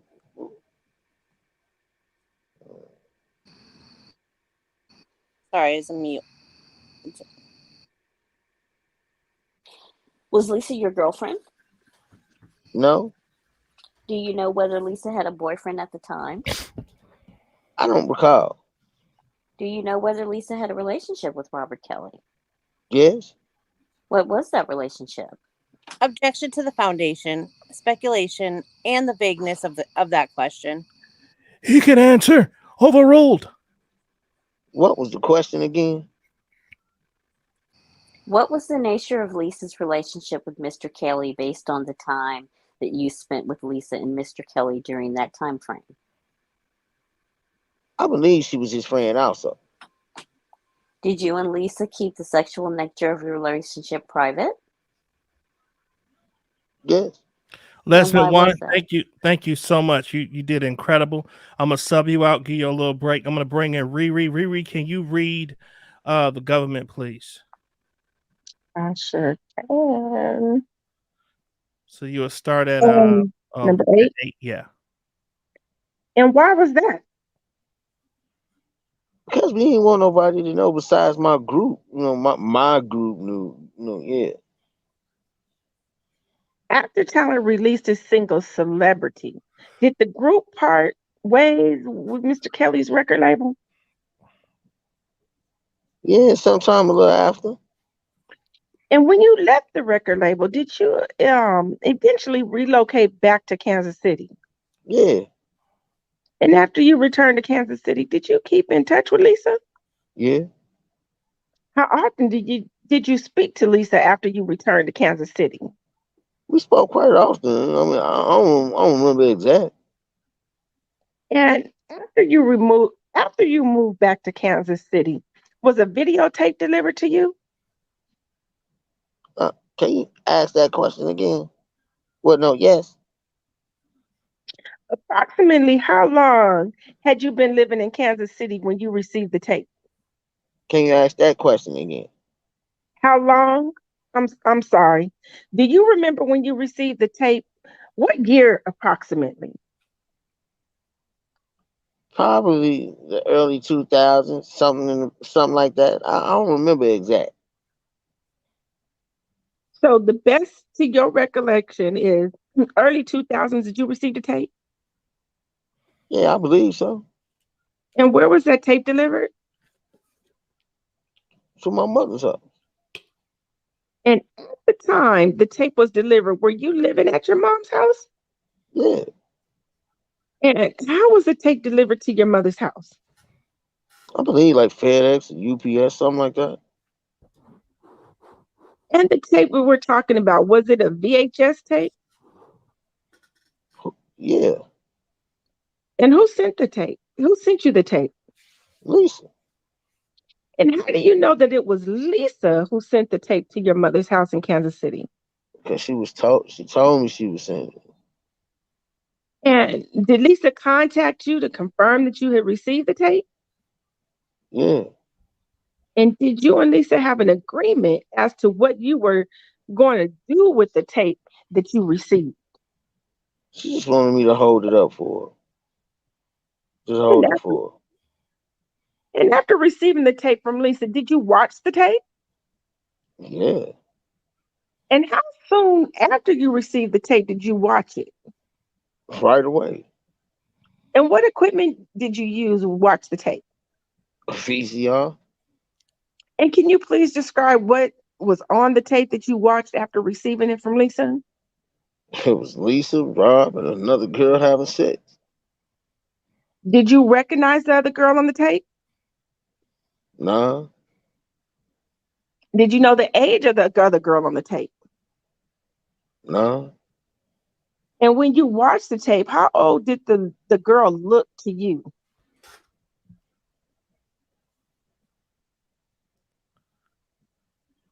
Tanya. You on mute? I'm here saying Atmos. Oh. Objection. Objection, speculation. Objection, sustained. Do you remember some of the specifics about the sex acts that you observed on the tape? Yeah, Lisa going down on her. They both going down on Rob. And was anyone directing the sex acts on the tape? Rob. And when you are talking about going down, are you referring to oral sex? Yeah, Was Mr. Kelly in the tape? yeah. And how long was the video footage of the tape that you received from Lisa? I'll probably say about 15, 20 minutes. And the first time that you watched this video of Lisa, Robert Kelly, and the other girl, did you watch it alone?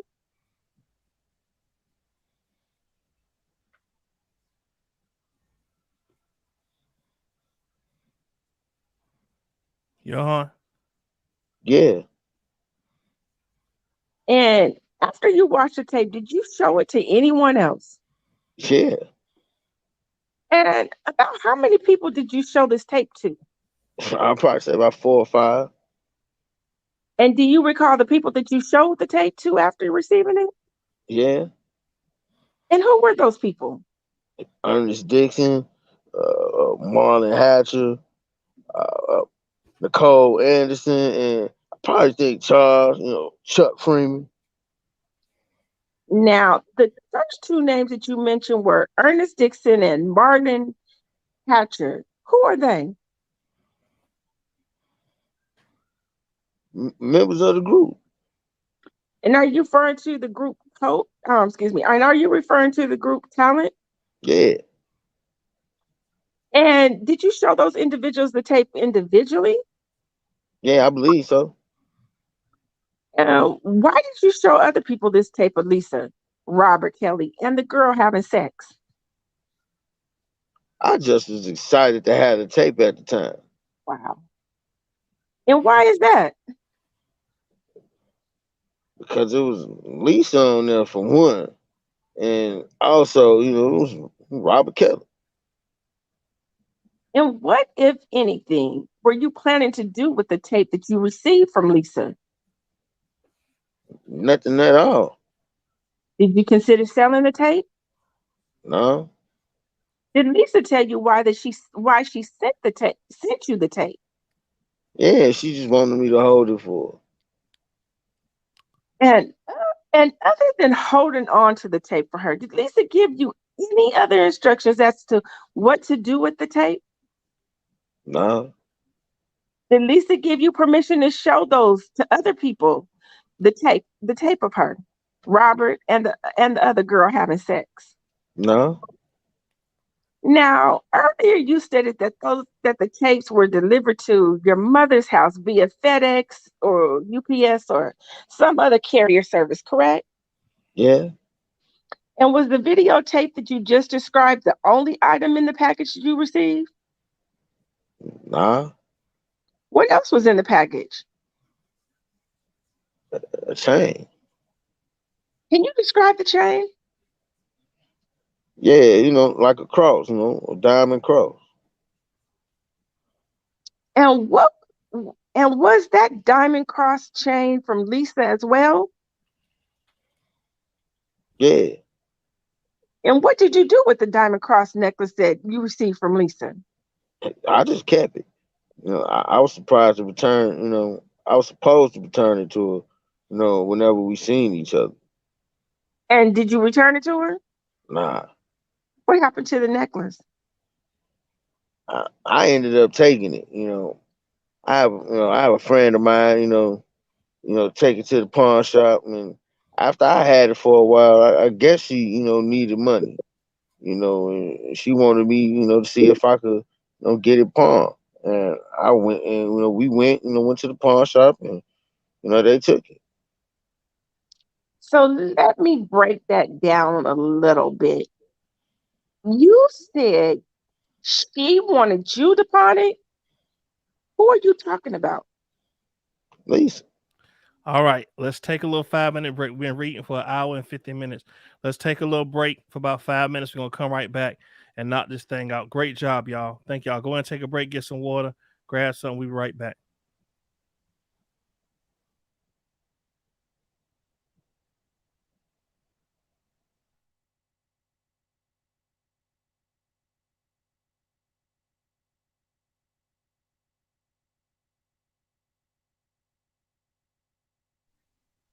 TikTok, you don't stop, stop to the TikTok, you don't stop, stop to the TikTok, you don't stop, stop to the TikTok, you don't stop, stop to the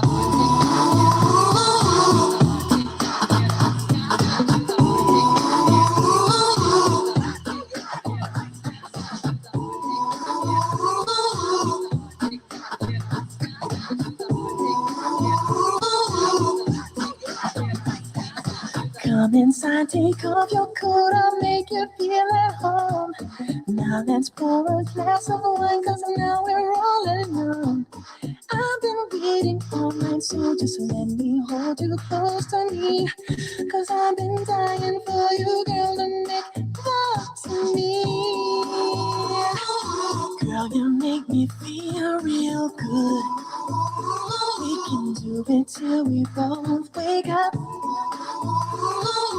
Girl, you know I'm hooked on you. And this is what I'll do. I wanna sex you up all night. If I want you, I wanna sex you up. Let me take off all your clothes. Disconnect the phone so nobody knows. Yeah. Let me light a candle so we can make it better. Making love until we drown. Dig. Girl, you know it feels real good. We can do it till we both wake up. Girl, you know I'm hooked on you. And this is what I'll do. Yeah, I wanna sex you up. Make it up until we drown. I wanna sex you up.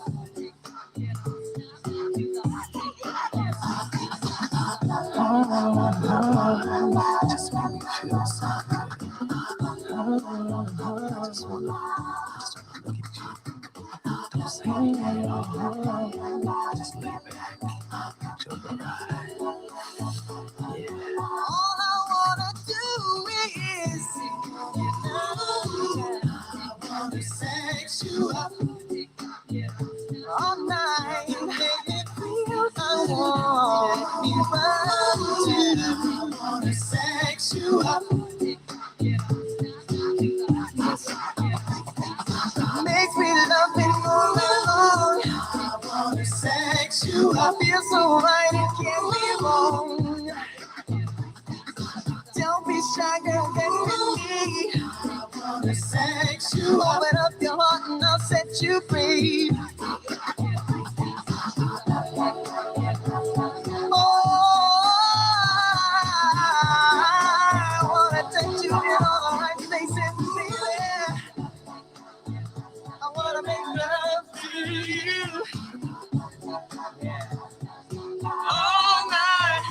all night, yeah.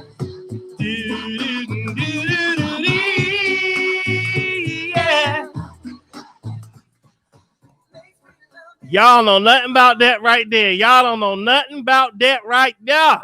Y'all know nothing about that there. Man, come on, man. Y'all young folk on here. It's already I past had y'all that bed. album. Don't tell me I didn't know. Oh, come on. Okay. You know that song. Okay. Name one Absolutely. song New on there Jack that City. everybody know that. What was the best slow song? There you go. Was it All For You?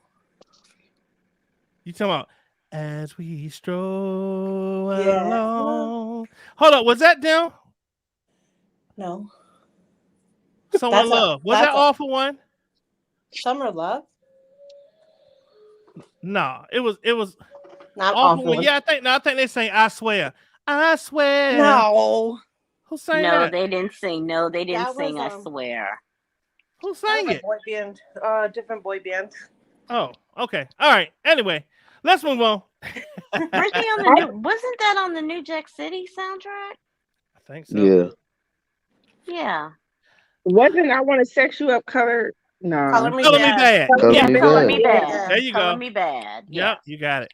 All right, y'all. Let's continue. We are at number And I Swear was All For One. All For One. There Yeah. you go. Mhm. All right, we're at number 8. Number 8. Yes.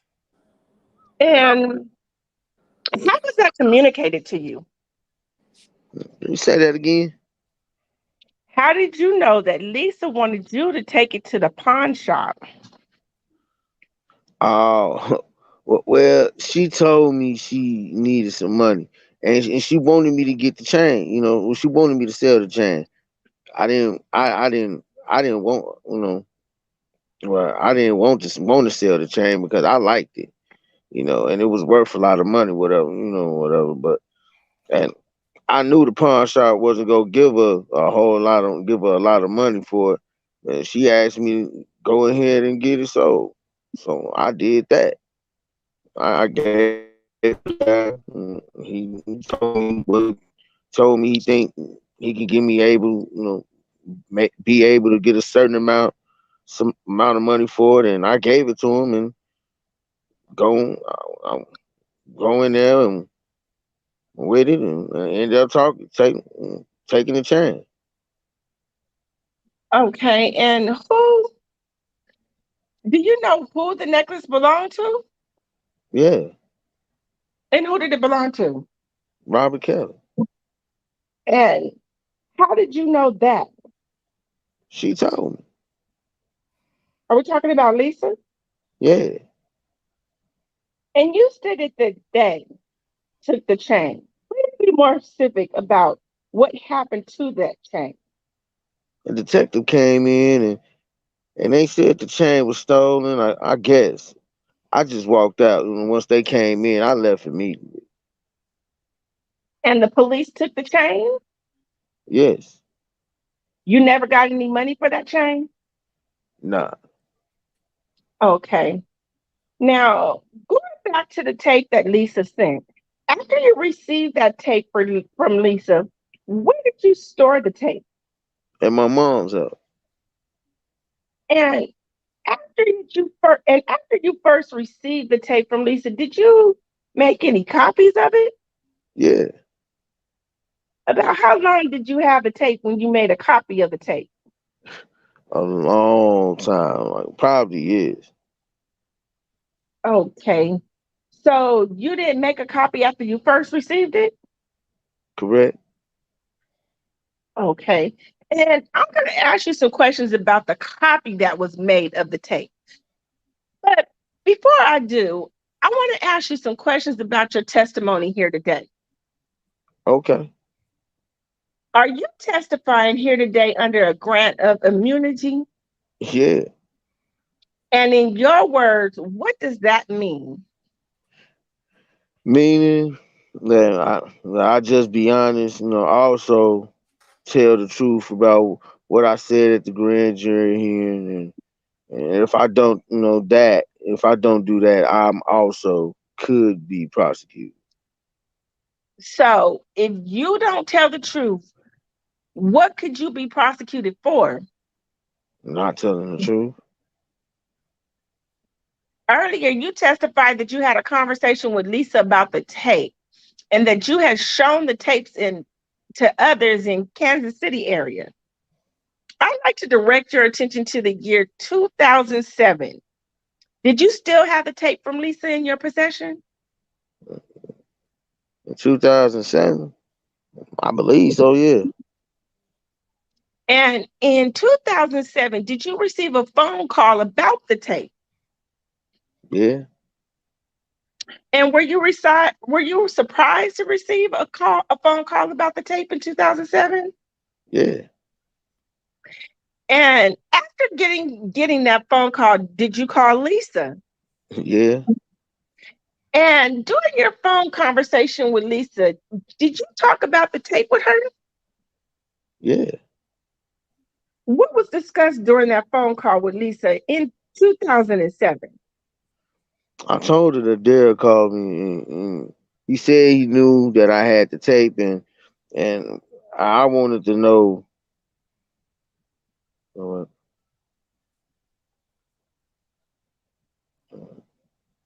okay, we gotta go back. Number 7. Yeah, and I wanted to know how did they find out I had the tape. So you stated that he knew that you had the tape. Who are you Yeah, referring to? Derek. And after you spoke to Lisa about the phone call that you received, did you receive another phone call about coming to Chicago? Yeah, And who contacted you about traveling to Chicago? June And do you know June's last name? Brown, I believe. And prior to this phone call in 2007 about coming to Chicago, had you met June Brown before? Yeah. And how had you met June Brown before? Can you ask that question again? How did you meet him prior to this phone call? Oh, he was Robert's assistant. And so during that time that you were recording under Mr. Kelly's label, did you see June Brown? Yeah, And how often did you see him during that time period? probably a lot. Also, I mean, 4 to 5 times a week. And was that at the studio? Yeah, And during that time, did you work on the talent music with Mr. Kelly's label? Had you also met an individual named Daryl McDavid? yeah. And how often did you interact with Daryl McDavid during the time that you were recording? I say once a week. And was that the nature of your interactions with him? And excuse me, what was the nature of your interactions with him? That just threw me off a little bit. We'll pick go pick up our per diem. And the per diem being the money that you were being provided while you were recording? Correct. And do you know what Daryl McDavid's role is within Mr. Kelly's group? I believe he was the one that gave out the checks or something like that as his accountant. Did you agree to travel to Chicago to return the tape? Yeah. And how did you get to Chicago?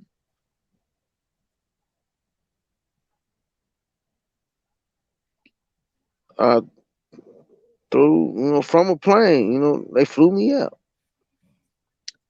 And did you pay for your flight from Kansas City to Chicago? Nah. Or did someone from Mr. Kelly's team take care of your booking, your flight to Chicago? Yeah. Now, before traveling to Chicago in 2007, did you make a copy of the videotape from Lisa? Yeah. And was it a copy of the entire tape? Nah. Please describe what copy you made. Uh, I just did a snippet. Like probably 8, 10 minutes of the tape. of the threesome And how did you make that copy? with a VCR. And why did you record a shorter portion or a snippet, as you refer to it, as the longer version of the as you referred to it of the longer version of the tape? You said why did I? Why did you record only a portion? Because I didn't think they'd know the difference at the time. And so I'm sorry. When you said that they won't know the difference, can you please explain what you mean by that? I didn't think that they would know that. I didn't think they would know how long the tape was. So were you going to bring the shorter snippet to Chicago or the full length version? The shorter one. And why is that? So I can always have a backup just in case anything happened. And why did you need to have a backup of a full version and only bring a snippet to Chicago? Because I was bringing it to, I mean, I guess, or I guess there, or I was bringing it to whoever called me. You know, I was wanting to really give it to Rob, but I never got the chance to talk to him. So I was gonna make a copy for myself. You know, and I told my girl that if anything happened, that this is what always, I had to decide. Was the original. Hmm. Now, before traveling to Chicago, did you meet with someone named Charles Freeman? Yeah, And does Charles Freeman have a nickname? Chuck. And is that what you call him? Yeah, All right. And how do you know Chuck Freeman? just being around Kansas City. And what's your relationship with Mr. Freeman? He's a friend also. And about how long have you known Mr. Freeman? Probably ever since I was 17, 16, 17. And why did you want to talk to Mr. Freeman before you took a trip to Chicago in 2007? Cause Chuck is more of a street guy. So he can give me better advice, I thought, at the time. And why did you need advice on going to Chicago? Well, because I was going up there alone. I ain't want nobody to go with me. And I was like, I put my own self in this, so I'm gonna go up there by myself. But I was asking him, like, what would he do, basically? And where did you have this meeting with Mr. Freeman before traveling to Chicago? I don't recall. At some point, did you give Mr. Freeman the videotape Yeah, during the meeting? Sorry. During that meeting. yeah. And what did Mr. Freeman do with the tape? He went up to the office where he was because he wanted to look at it, see what I had. And then he came back down and probably like 10 or 15 minutes later. And when you gave the tape to Mr. Freeman, did you go with him to the office building or wherever he went with the tape? Did I go did I go upstairs with him or Yes. Did you go upstairs with him? no? Why not? I mean, because I think at the time, the car got the hazard lights on, something like that. We was just in the front. And why did you give Mr. Freeman the tape? What was the purpose of letting him walk away with the tape for a period of time? And I wanted him to check it out and see what he thought about it. And to be clear, the tape that you gave Mr. Freeman to check it out, was that the full length version of the tape? Yeah. And did Mr. Freeman give you the tape back? I think you skipped. Probably like 10 or Oh, did 15 I? minutes. I think. About how long? Oh, I I'm think. sorry. About how long was Mr. Freeman gone with the tape? About probably like 10 or 15 minutes. And did Mr. Freeman eventually return to where you were waiting outside? Yeah. And did Mr. Freeman give you the tape back? Yes. And was it the same tape that you had given to him? Yes. And do you know whether Mr. Freeman made any copies of that tape while he was gone? I don't believe he did.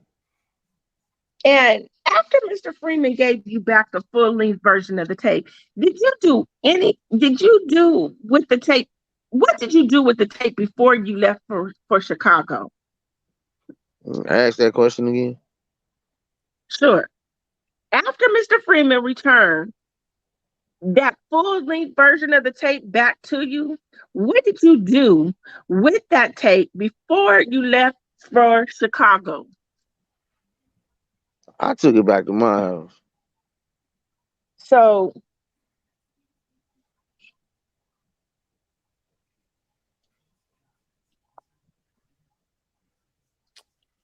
hold on, I done lost my place. 14. Okay. So, after this meeting with Mr. Freeman, did you then travel to Chicago? Yeah. And you stated that you flew to Chicago, is that right? Yeah. And you traveled alone? Yeah. And what happened after you landed in Chicago? I don't recall who picked me up at the time, from the airport. Someone picked you up from the airport? I believe so. I'm not sure. Where did you go from the airport?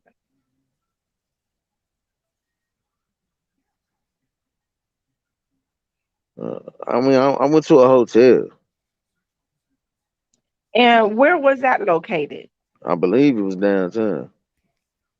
And did you meet other individuals once you made it downtown? Yeah. And who did you meet up with? June and Daryl. And what was the purpose of that meeting? I was coming and bringing them the tape back. Other than June and Daryl, were there any other individuals meeting you to talk about the tape? Are you saying who was all there? Yes. Who was all there? June, June, Daryl, Lisa, and a lot of tape the guy, and also like a tall guy. Did you recognize the tall guy? No. Do you know why he was there? No, I do not. Did he do anything to you when you arrived? Yeah, he just searched. And after you were searched and you were in the meeting with, you stated June, Daryl, and Lisa, you stated that there was a polygraph examiner there as Yeah, well. yeah. And what did you do with the tape? I gave it to Daryl. And did you see Robert Kelly at the meeting that day? Nah, And did you speak to Mr. Kelly at any time during that visit to Chicago? nah. What happened after you gave Daryl the tape? Him, him and Lisa went to a different room and looked at it. Objection. Speculation as to how he knows what happened in the other room. Overruled. Do you know how long Daryl and Lisa were gone with the tape? Probably like 10, 15 minutes And where did you wait while they were gone? on the couch. And was anyone with you while you were waiting on the couch? Joan, I believe, the lie detector guy, and also there was the other guy there, the tall guy that was also there. And did Daryl and Lisa return to the room where you were waiting? Yeah. And what happened after they returned? Well, what happened after you returned? Well, they returned. I don't remember. If I took the test before then or after, I don't remember. Okay, let's talk about the test. I'd like to show you what's been admitted into evidence as Government Exhibit 323. May I publish to the jury, please? Now, Mr. Murrell, do you recognize Government's Exhibit 323 on the screen in front of you? Yeah, Okay. I made it a little bit bigger. So, do you see your signature anywhere on this document? yeah. And where's your signature? Where it says signature, there. Okay. And this document date, and is this document dated April 17, 2007? Yeah, And is this related to the polygraph examination that you took during this trip to Chicago? yeah, Okay. So after signing this consent form, did you take a polygraph examination? yeah, And you stated that there was someone there to administer the exam. yeah. Did you recognize that person? Did I? Nah. Was anyone else present in the room with you when the actual exam was happening? Or was it just you and the polygrapher? Just me and the guy, the lie detector guy. And were you asked questions about that exam? Yeah. And what type of questions were you asked during the exam? Like my name. Well, yeah, my name, what city I was from, stuff like that. And did I make any copies of the tape?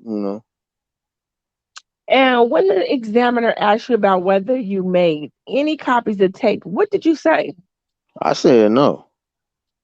But you did make a copy, correct? Yeah, So when you stated that you had not made any copies, you lied, right? yeah, yeah. And why did you tell the polygrapher that you had not made any copies? But because I didn't believe that the lie detector was really true. And why didn't you didn't want anyone to know that you had made the copy? Why didn't I want nobody to know? Yes. Why did you not? Well, why didn't you want anyone to know that you had made the copy before leaving for Chicago? I don't know. Did you find out whether you passed or failed that polygraph exam? Oh, I failed. Is this a good time to break? I was trying not to laugh. I'm so glad you laughed. I was trying to hold it in. Yes, Your Honor. Okay, we'll take a 15-minute recess. Please be seated. Miss Palozzo, you may continue. Mr. Murrell, when we broke, you were just testifying how you were and that you failed the polygraph exam, correct? Yeah, And after you learned that the examination that you were with Daryl, June, Lisa, the tall guy at the meeting, did you have any other conversations with Daryl McDavid? did I have another conversation with him about me failing the test? Before the meeting? Y- Yeah. After you failed the test, before the meeting was over, did you talk to Daryl McDaniel? Yeah. And what was that conversation? Basically, we're saying that I failed the test, and he showed me some, he showed me some money, that they had. It was like, like 2 bags of money, and they was like, that they wasn't playing. I'm coming up there. I failed the test. Where is the tape? Stuff like that. And then also like he gave me, 20,000, to go home and get the original tape. And then come back and you know and come back.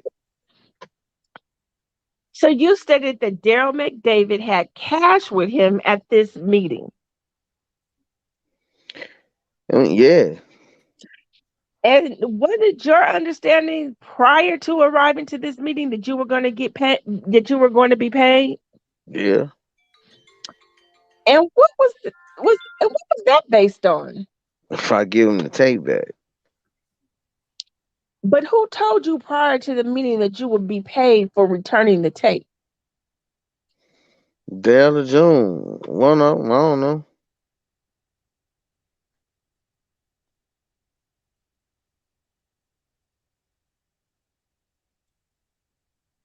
Miss Judge.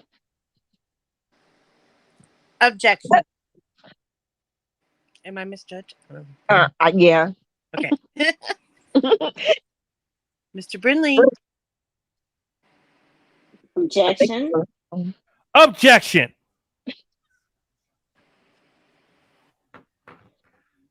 Court. Lyman Weber. Hold on, guys. Let me figure this out. Hold on. Objection sustained. And you stated that Mr. McDavid, you stated that he said that they weren't playing. Is that what you said? Say it. You say it again. You stated that Mr. McDavid said that they weren't playing. Is that what you said? Yeah, like like basically, I done brought. Like I came all the way up there, and I didn't have the original copy with me, so basically they not playing. They gave me the money, but I don't have my half of what we agreed to. Mm. And you stated that Mr. McDavid gave you $20,000. Yeah, And why did he give you $20,000 if you didn't follow through with returning the item that he wanted? Object. Speculation, Judge, as to his motivation or why. Objection sustained. Did Mr. McDavid tell you why he gave you $20,000? yeah. And what did he tell you? He said I'm gonna give you the 20. I'm gonna give you the 20 I owe you, and so the 20, so you'll know that the rest of the money is here, and you return with the original copy. And was that $20,000 in cash? Yeah. And at that point, did you know what the total amount that you would receive for following through and returning the tape? Like, how much would you receive? About 100,000 total. Lesman, you can read, Miss Judge. Objection. Foundation. Agreed. Agreed. All right. How did he know? Did someone tell you or provide you the information about the payment for the tape? Like the total payment? I asked that question again. How? For returning the tape, you stated that you expected to be paid, correct? Yeah. And how did you have an understanding of the amount that you would be paid? Daryl told me And when did that happen? over the phone. Was that prior to the in-person meeting that you just testified about? Yeah. Okay, now, after Daryl McDavid gave you $20,000 in cash, did you accept the money? Yeah. And was Lisa still present in the room when you received the money? Yeah. And what was Lisa doing? I don't recall. Did you observe whether Lisa received any money that day? I mean, yeah, he gave me 20,000, and he gave her 20,000 also. So after taking the $20,000, before you left the meeting, what did you understand the next step to be?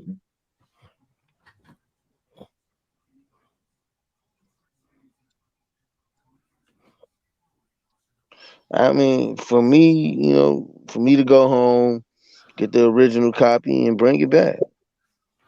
And did someone instruct you to do that? Yeah, there.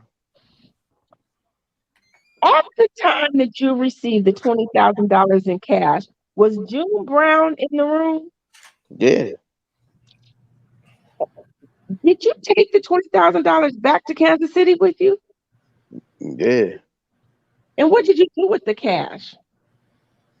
Probably. I don't remember exactly. And that snippet of the videotape, did you leave that at the meeting? I don't recall. Did you bring the snippet back with you to Kansas City? I don't recall. You just testified about a trip that you took to Chicago in April of 2007. Did you return to Chicago for a second time? Yeah, Approximately how long was your second trip after the trip that you just described? it's probably like a week and a half, something like that. And how did you get from Kansas City to Chicago this time? Complain? Did you book and pay for the flight? No. Did you speak to someone about making the travel arrangements? Yeah, And did you speak to, who did you speak to? June. And when you traveled to Chicago for the second trip, did you bring the original full video that Lisa had sent to you? Yeah, And before you left for the second trip to Chicago, did you make any other copies of the tape? no, Did you make any snippets of the tape? no. So the copy that you brought with you on this second trip was the only copy that you had in your possession. Correct. And did anyone travel with you on the second trip to Chicago in 2007? Yeah, Who? Patricia, Who was Patricia? a friend of mine. And to invite her to come, Yeah, did you pay for her plane ticket? no, Do you know who paid for her plane ticket? they did. And why did you bring someone with you on the second trip to Chicago? Because I knew I was gonna come back with a lot of money this time. And so, how was Patricia going to help you with that? I don't know. What did Patricia participate in any meetings while you were in Chicago? No. What did Patricia do while the tour you were in Chicago? Lesbian, Miss Judge, is she here? What meetings in Chicago is she talking about? Relevant as to what Patricia was doing. Well, I don't know. Let's find out. Overruled. When you arrived in Chicago on this second trip, where did you go once you landed at the airport? To a hotel. And was that hotel in downtown Chicago? Yeah. And did you book and pay for the hotel room? No. After you arrived in Chicago, did you meet up with anyone? Yeah. Who'd you meet up with? June. And where did you meet June? He came and picked me up from the hotel. And where did June take you? To a different hotel. And who was at that different hotel? Daryl and the lie detector guy. And when June took you to the hotel, did he come with you to meet with Daryl and the lie detector examiner? Yeah. And I'm sorry, Was the second hotel in downtown Chicago as well? Yeah, And during this meeting with June, Daryl, and the polygraph examiner, did you have a conversation with June Brown? yeah. And what did June say to you? That I got a golden egg, something like that. That that I have a golden egg. And what did you understand that to mean? Objection. Overruled. And what did you understand June Brown to mean when he said that you have the golden egg? That I had the tape that I was, returning, and I knew I was about to get some money for it. That's that's how I took it. So, did you bring that full length copy of the tape with you to the meeting with Daryl and June? Yes, And when you got to that meeting, what did you do with that tape? I gave it to Daryl. And what happened after you gave the tape to Daryl? I had to take a lie detector test. And who instructed you to take the lie detector test? Daryl. I'd like to show you what's been admitted into evidence as government exhibit 324. Mr. Murrell, does this form look familiar to the exhibit I showed you just a few minutes ago? Yes, Is this the other consent form from the polygraph examination?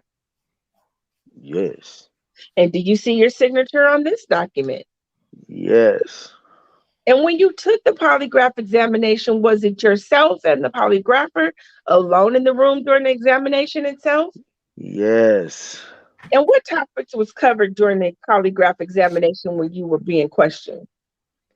I mean, similar to the first one, like where I was from, my name. Did I make any copies of the tape? And in response to the questions about whether you had made any copies of the tape, what did you say? No, I didn't make it. I didn't make it. Did you pass this polygraph exam?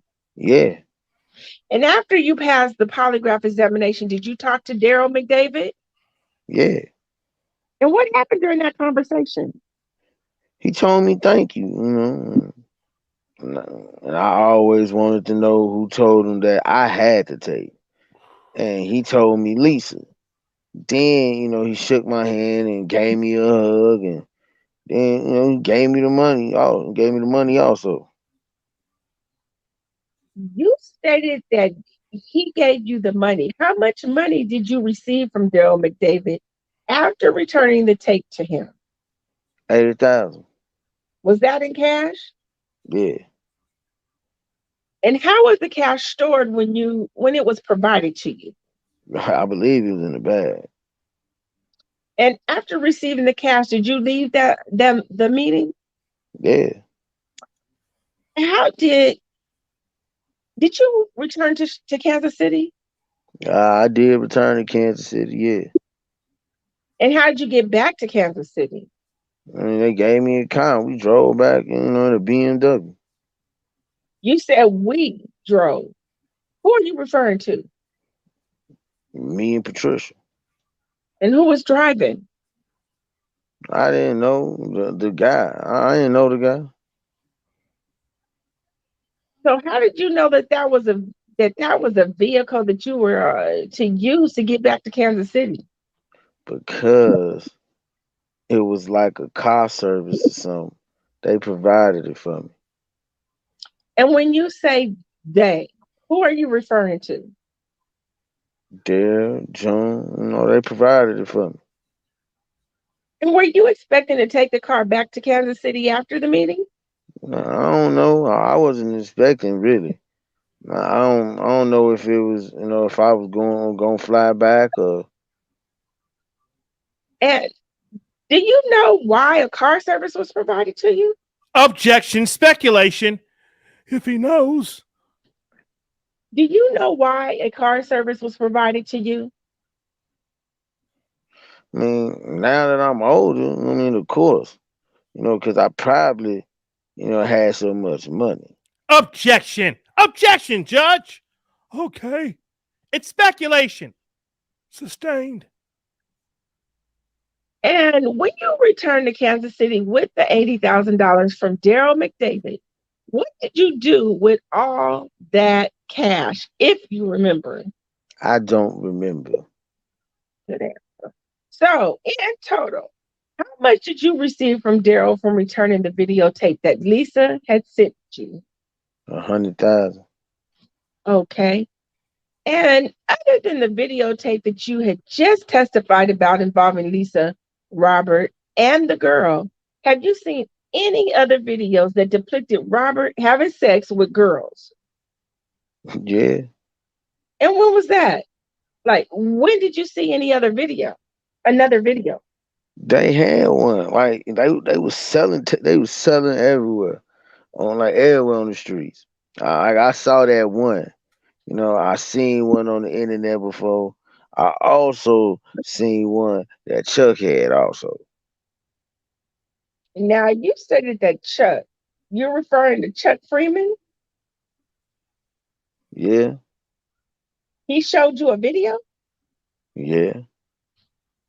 And do you recall that it was before or after these trips to Chicago in April of 2007? I don't recall. And was it just you and Mr. Freeman at the time that he showed you a video that he had of Robert Kelly? Yeah. And where did he show you that video? I don't remember where he showed me. Did Mr. Freeman tell you anything about that video? I don't recall. And you stated that Robert Kelly was in the video that Mr. Freeman showed you, correct? Yeah. Do you recall who else was on the videotape? I don't recall. Time. All right, y'all, we're going to stop there. We are at the top of page 2231. 31. Somebody please Yeah, type right. in the chat 2231. Man, another one bites No. the dust. I'm so confused now for Brindley and Man, Bon Jean asking him 50,000 questions the wrong way. Now I'm trying to remember what Lisa said. I know that there was right. so that was Hey, caught. Lisa, I'm sorry, y'all. I'm sorry to say this. Don't get mad at me. Lisa was lying her ass off. Oh yeah. Oh, Yeah, she was. She Absolutely. God, was. no. Yes, she was. she Yes, definitely she was. But Keith wasn't exactly To try and being firm on the truth either. I can't hear you, Lesman. Keith wasn't firm on the truth either. No, he won't. But No, Lisa that just admitted, yeah, we were trying to get money. Why not? Like, just I mean, Yeah. But Just Lisa never said that they were trying to get money though. She always denied that the whole she kept time. denying it. But Yeah, if she she said just denied it. Huh? at least he was smart enough not to say what he doesn't remember what he did with that money, because whatever he bought, whatever businesses Yeah, that come he back and try to started, get it. if he Yeah. it was about to come snatch that right up. Hell yeah. Mm-hmm. Damn But right. That that still just can, because admitted all like they gotta do is just subpoena his sex, records. And even with the immunity, it still sounds like he really don't even really want to be there. Like no, definitely. No. it's like the total opposite Nah, of he Chuck. doesn't. You know what I'm Right. saying? Right. Nah. Chuck was like, I don't care. Like I'm happy. Like Yeah. yes, nigga, I'm snitching. I'm telling on Right. everybody. Everybody gotta go. That's the one thing Right. Lisa did be honest about, was she said that Chuck moved on and he didn't want anything to, or not Chuck, Charles. Keith. Keith. Oh my God. Yeah. Because he can definitely tell by the way he's answering.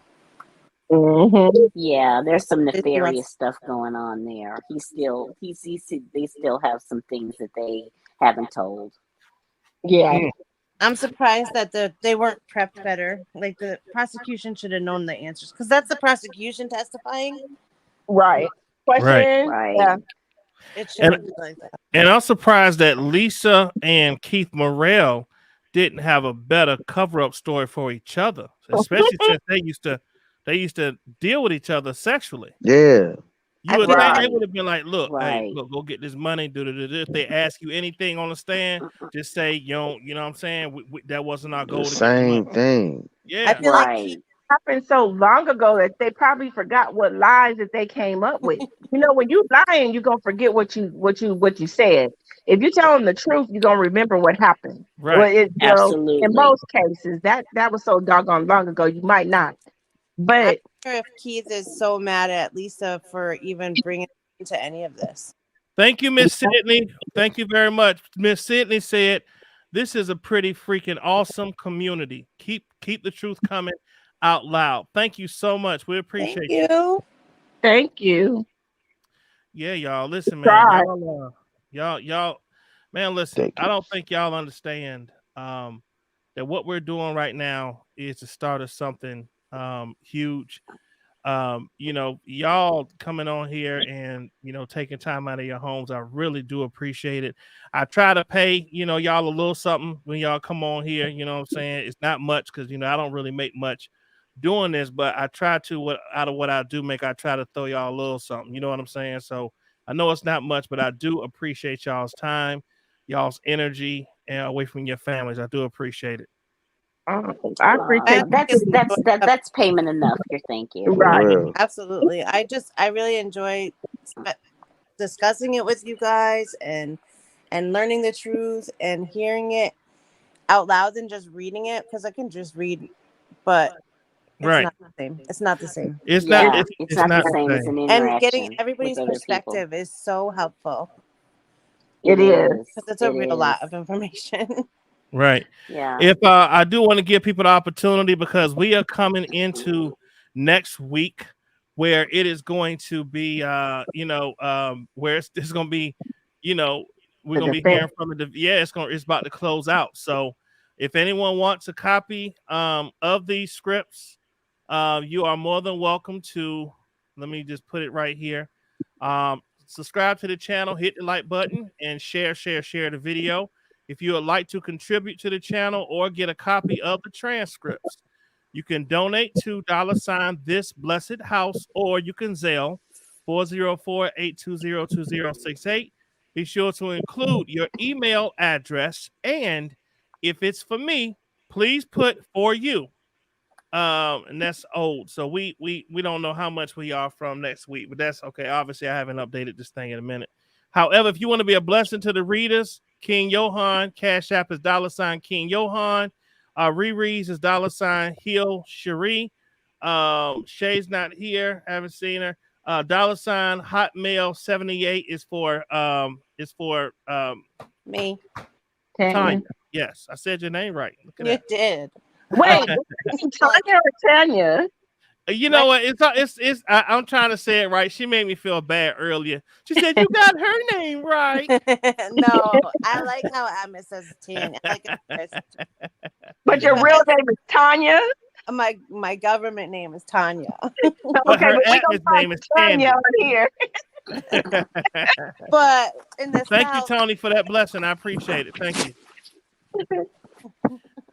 All right, y'all. Well, listen, I'm gonna go out here and spend some time with my wife. I know she just like, man. So I'm gonna go spend some.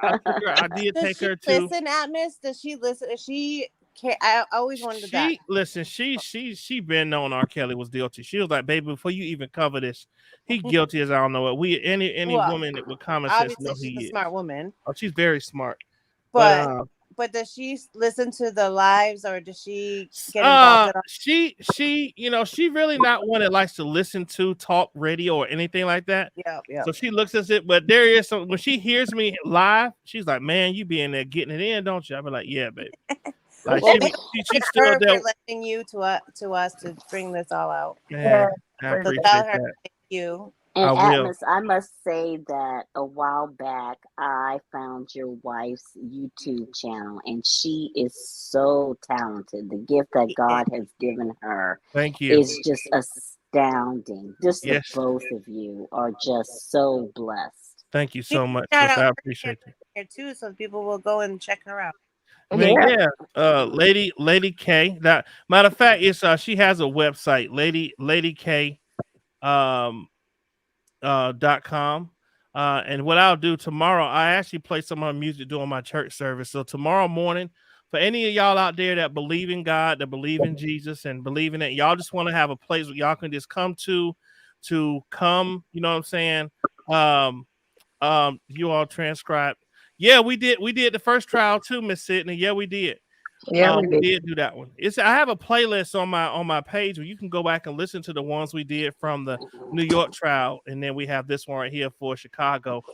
But if you want to come and just worship God with us tomorrow morning, you can go ahead and come in. I usually come on about 10 o'clock in the morning, and we just let the Holy Spirit do what he do, man. But y'all need to know, like, the core of Atmos and Jesus Christ is my everything. You know what I'm saying? And I'm not afraid to Absolutely. express, how good he's been to me. Absolutely. You know what I mean? Yes, he has. And so I welcome y'all to come in to come and worship with me tomorrow morning, man.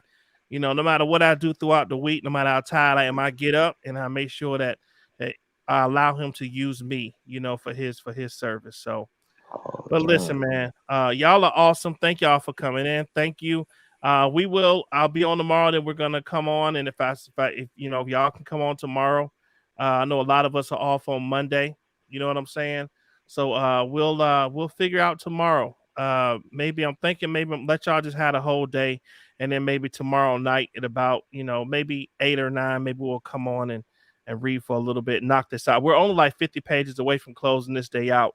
Then we're going to the next day. So if we can possibly catch up, so that by the time we're reading next week, the witnesses for the government, then we can, kind of be bumped right up against that Tuesday deadline. So, but listen, Right. y'all have a great They're night. going to deliberate. It probably takes only 5 minutes to deliberate. Indeed. Indeed. Indeed. At least we won't be reading like 2 weeks after we were celebrating. Boy, Yeah, listen. we were. You remember that? Yep. Oh my God. When we read, y'all, for those of y'all that's just following us, when we read the New York trial, like I had Riri here, I had Tanya was here, and like we was reading 2 weeks after, and people were still in here listening. I was like, oh my God. Yep. People already Absolutely. knew the people are, but and the reason is people want to hear all the facts. They want to hear everything that was said in the courtroom, no fluff, nobody taking a part of the transcripts and only reading that and saying, Oh oh, my this what it God. is. No, tell us everything that happened and let us be the judge on if we, how we feel about it, And Right. New York, they didn't have this many, like on this Chicago trial, when they have a sidebar, they're redacting everything. New York, we were able to hear what was going on those sidebars. Wonderful. Right. We heard Only once in a everything, while did they have to block it. almost everything, rather. Yeah. Exactly. Those sidebars were juicy. They were. really, Yeah, truly they were. They were were. telling a lot of truth. A Exactly. lot was going down on those sidebars. Man, Because so much side. isn't allowed to come in, Right. That's true. I miss sidebars too, but hey, we got the best that we have, I Mhm. used to be like sidebar. Sidebar. Because we Now went we're like when that sidebar. sidebar came up. We was like, oh, here goes the juice right here. Here goes the juice. Here go the Yep. juice, y'all. Oh, we used to get so doggone excited for them sidebars. Ooh, Oh my wee. God. Oh, Especially if yeah. there are long ones. Oh, they're Yeah, Yes. yes, They would be in there arguing, man. giving Say away all the secrets and things all the that nobody secrets, knew. all the good. secrets. Though this attorney, which I watch a lot of trials, like I'm not gonna lie, like this is I really like true crime and I watch court Me TV. too. I do So too. if you know this judge, Leinenweber, he allows speaking objections, which usually that's not Yeah, allowed. he Usually, does. like if I don't know if any of you watched the Johnny Depp trial, like if they said objection, they had to go up every single time to the judge. Wow. Oh, Every And wow. time. anytime when there's an objection, like Linen witness can't Weber sounds answer. like he doesn't even want No, to he's be not even. He's bothered like, with the sidebar. He's well, I like, want to know the answer, so. yeah, Right. That's when he's up. yeah. Or Exactly. he's like, Where what? he sleeps outside. Yeah, Exactly. What happened? Okay, objection sustained. Oh, Right. okay. Right. Now he's like, oh, I don't know. Oh, overruled. I feel like the clerk is probably like kicking him under the table to wake him up to the bench. Oh my goodness, it's so funny. Like he is so not into it, but Yeah. he does. He lets Are you people talk through the objections. Like sometimes he doesn't even rule on the objection; they just keep talking. They keep just talking? keep talking. And then Question. it's like they say objection, and he says, "What? Are you finished? Get it over with." They'd be like, object. He'd be like, well, hurry up, get done. You can step down. Hurry up. Hold He's trying on. to get over it. I want my He dinner. is moving this case along. I'm trying to tell you, Man, no, listen. no sidebar, no, go on and answer the question. Hey, he ain't no joke, is he? No. No, he's great. Indigo said we heard reports from supporters that attended the trial. The transcripts gave us the facts of the trial. Exactly. Absolutely. That's right. Exactly. Well, y'all, let's get out of here. I have an aunt that lives in Chicago, and she was texting me today talking about the trial and what she hears, from on the news. And she was asking me what was my perspective, and I was like, "Auntie, you didn't know that I'd be on there? Like we be doing a whole reenactment of the trial." And then she was like saying stuff, and I was like, "No, let me tell you what really happened." Oh, R. Kelly. Da, da, da, da. And I'm sorry for him no more. He's a pervert. You know what's crazy though is people who really don't know a lot about the trial. All they gotta do is come here and just listen. Absolutely. I've had Exactly. All the facts. Exactly. people over here now from my work. Yeah. A couple of people from my work listen to us now. Oh, cool. Oh, good. wow. Mm-hmm. Y'all would be surprised at how many people that have been listening from the bushes that never speak, that just pop out and just say, "Hey, been listening," and we get a lot of encouragement. That was me for a long time. I never talked. Wow. Because I just would listen at night, and I don't know anybody. And then once you started reading and you were asking for help, I was like, I would love to do that. So I called you one time. I think when the jury asked a question, I called you in live. It was my first time ever calling into any show ever. I remember. Yeah, this is my first time too. I normally would never ever do this. Atmos asked me to do it, and I was like, "I don't know what to do. I don't know what to do."